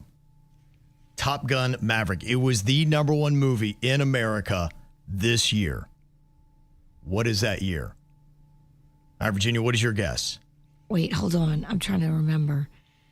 That is like Top Gun 2, right? Yeah, basically, yeah. The one with Glenn Powell. Mm-hmm. Yes. Yeah, it's through the name Maverick on it. Yeah, it is Top Gun 2, though. What year? Was it 2020? Okay, 2020. Jbird, what did you write down? I put 2023, which means it's probably 2022. It is. You both missed it. It's 2022, isn't it? Yeah, it is. I can't. Okay. Just Still go- trying to find a point here. I'm going to find one. I'm going to sniff it out. Okay. Let's go to the original Spider-Man trilogy that was out, the one that had Tobey Maguire. The first of that series came out in what year? What year was the first of that trilogy with Tobey Maguire out in theaters? Okay, it was the top movie of this year. Jbird, what did you write down? 2002. Virginia, what did you write down? 2005. One of you is correct. Oh my gosh, I can't believe it's her. Our winner is Jbird. Thank God you won. Thank goodness. You'd be so sad if you lost to me. I know.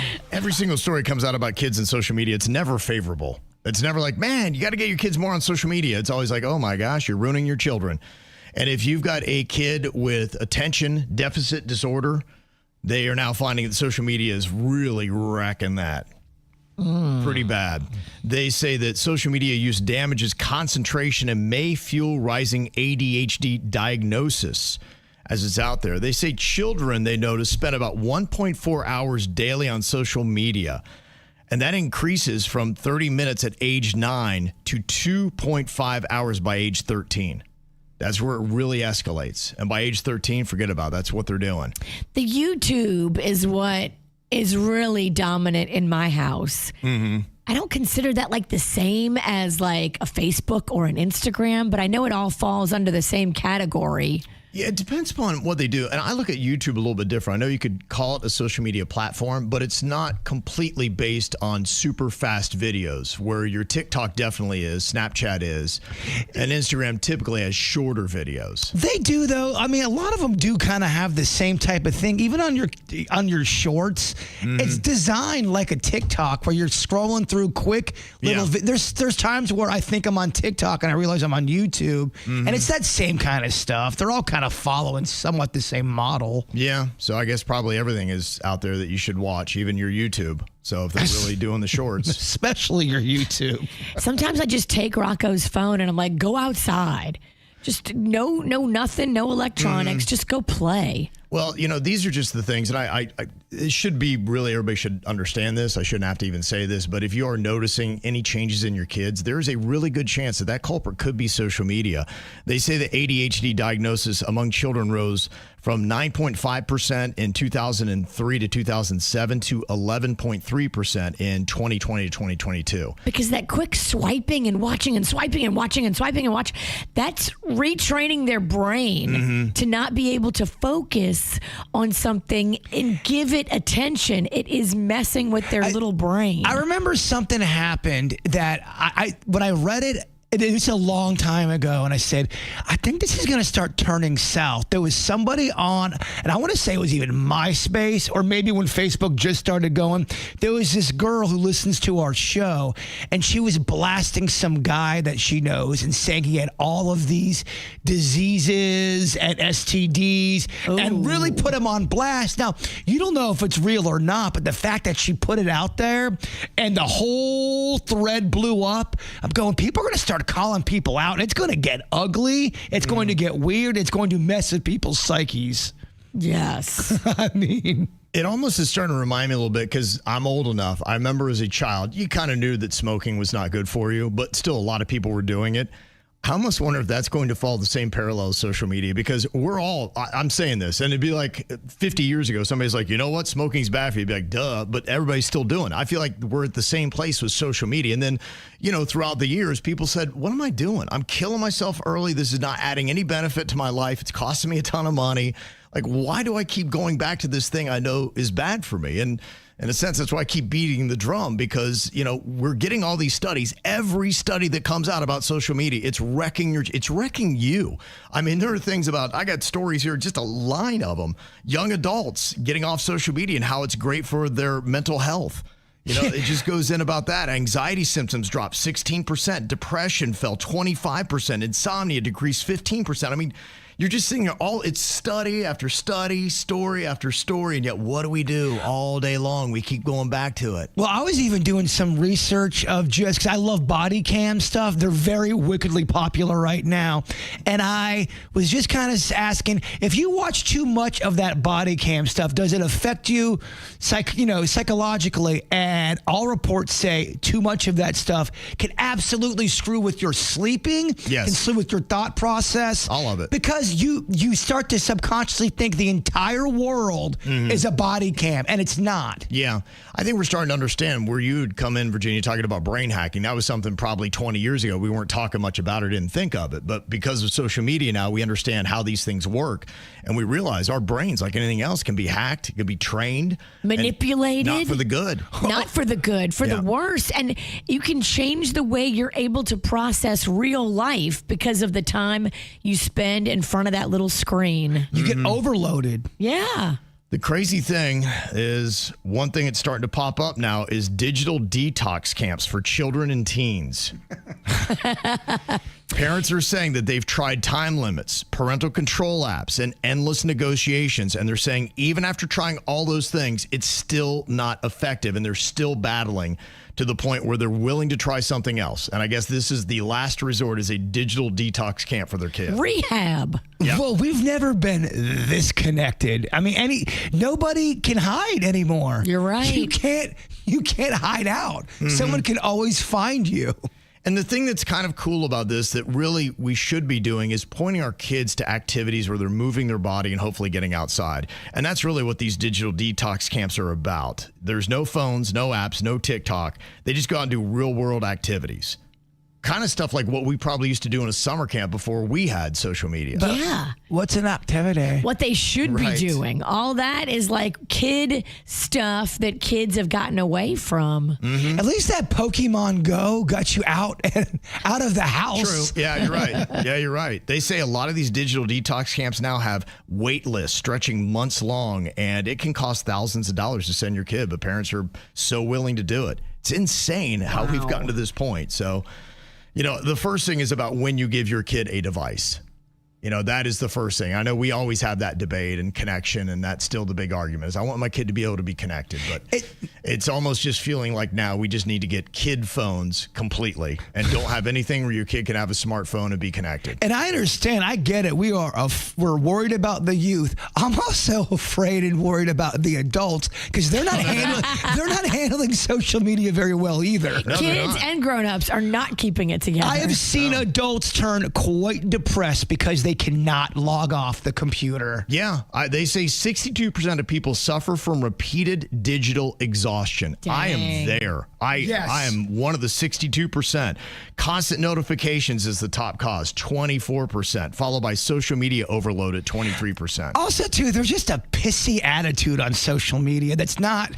there's always a little bit of salt there. If you're looking to feel good, I would say stay off social media. I'm at least starting to now when I see the first salty comment I get away from it. I close out the app, put the phone down, I go on to something else. Rage for about 10 minutes and then calm down. Yeah, no, you're right. As soon as you feel something you don't like, just get the heck out of it. But it is kind of crazy. I'm wondering when things will really happen. I did see, I think it's Australia. I don't know how they're going to enforce it, but they're going to put an age minimum on social media at 16.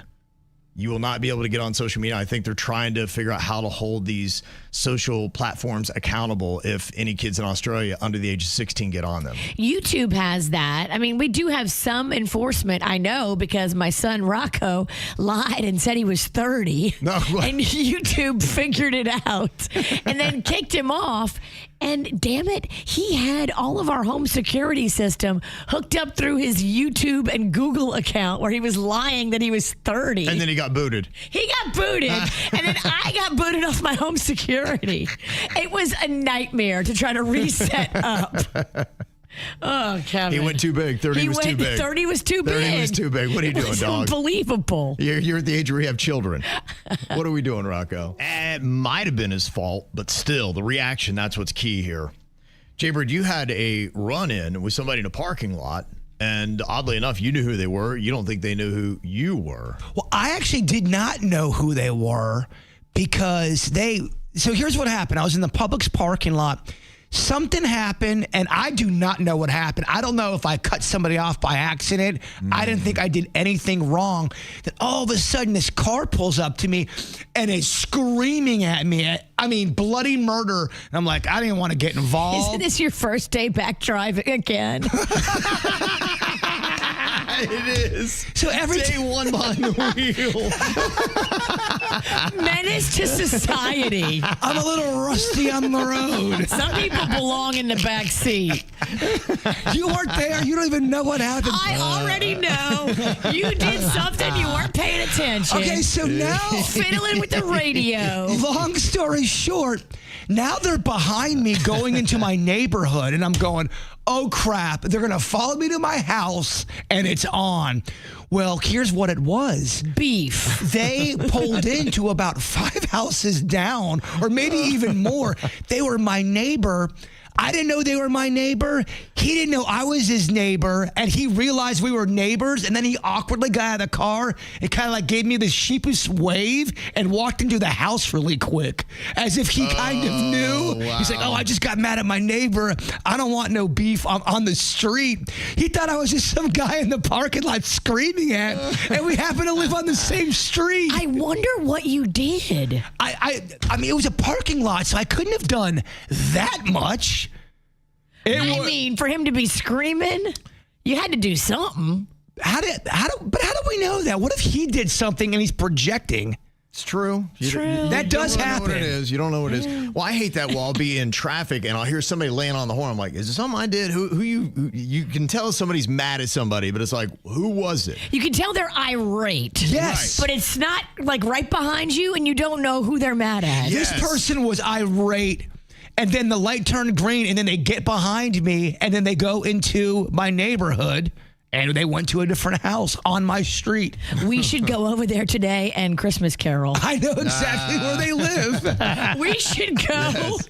But you can almost kind of tell he's like, oh, maybe I should have got mad. He's my neighbor. He's like, oh, gosh, I don't want this beef on my street. Exactly. Now I have a war on my block. That's what I think he Too thought. close to home. And then he sheepishly waved and then kind of darted into his house. It was so bizarre. Dude. Dude. That's a lot. It's a lot. That is Day one back on the road. I really do wish we had cameras on your car and in your house. Everywhere. Everywhere. Just everywhere. I Gotta don't keep it know. covered. I don't know what happened. I really do not know. That's pretty amazing. Well, Virginia, you got an interesting night tonight. You got a little psychic party. Is that what's going on? I do. I have my psychic friend Jeff, who has been in retirement.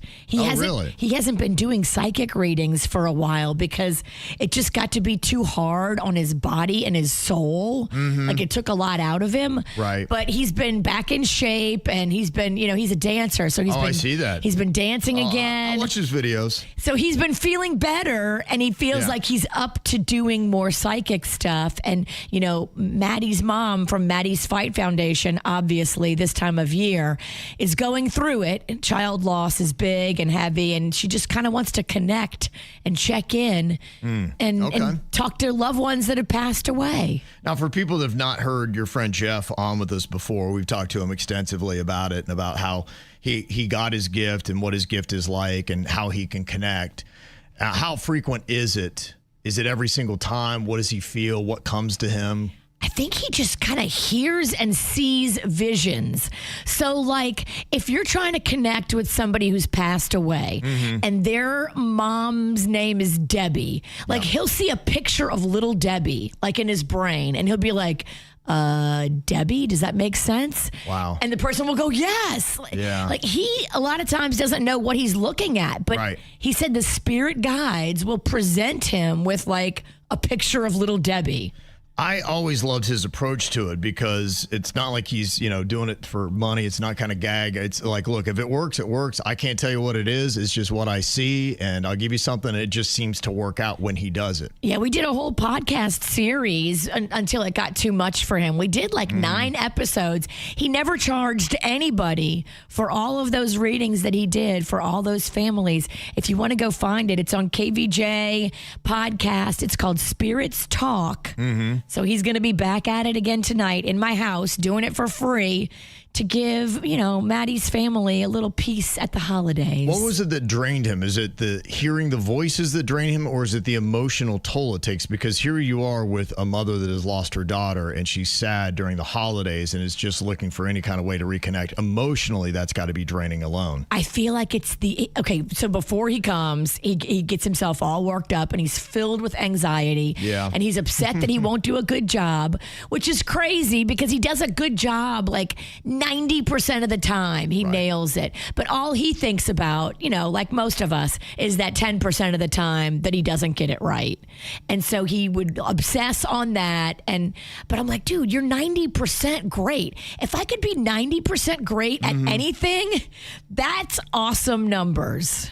If this is a real thing, I kind of wonder what the process is like. And looking at somebody like him, I'm just wondering, when you get a message from the other side or whatever else might be out there, is it because they want you to know a little bit and give you a little bit of a glimpse? And then the other times when there's nothing, it's because, no, sorry, it's closed. Like there's stuff you just don't need to know. Great question. I got a message from the other side not too long ago, and it said something kind of in a whispery voice, and it just said, only go down to 1/3 of the day a day. Oh, yeah? And I was like, I'll give that message to Kevin. Why don't you focus on your driving? Making everybody irate. Whatever. Innocent as a bumblebee. I'm getting you an Uber card for Christmas.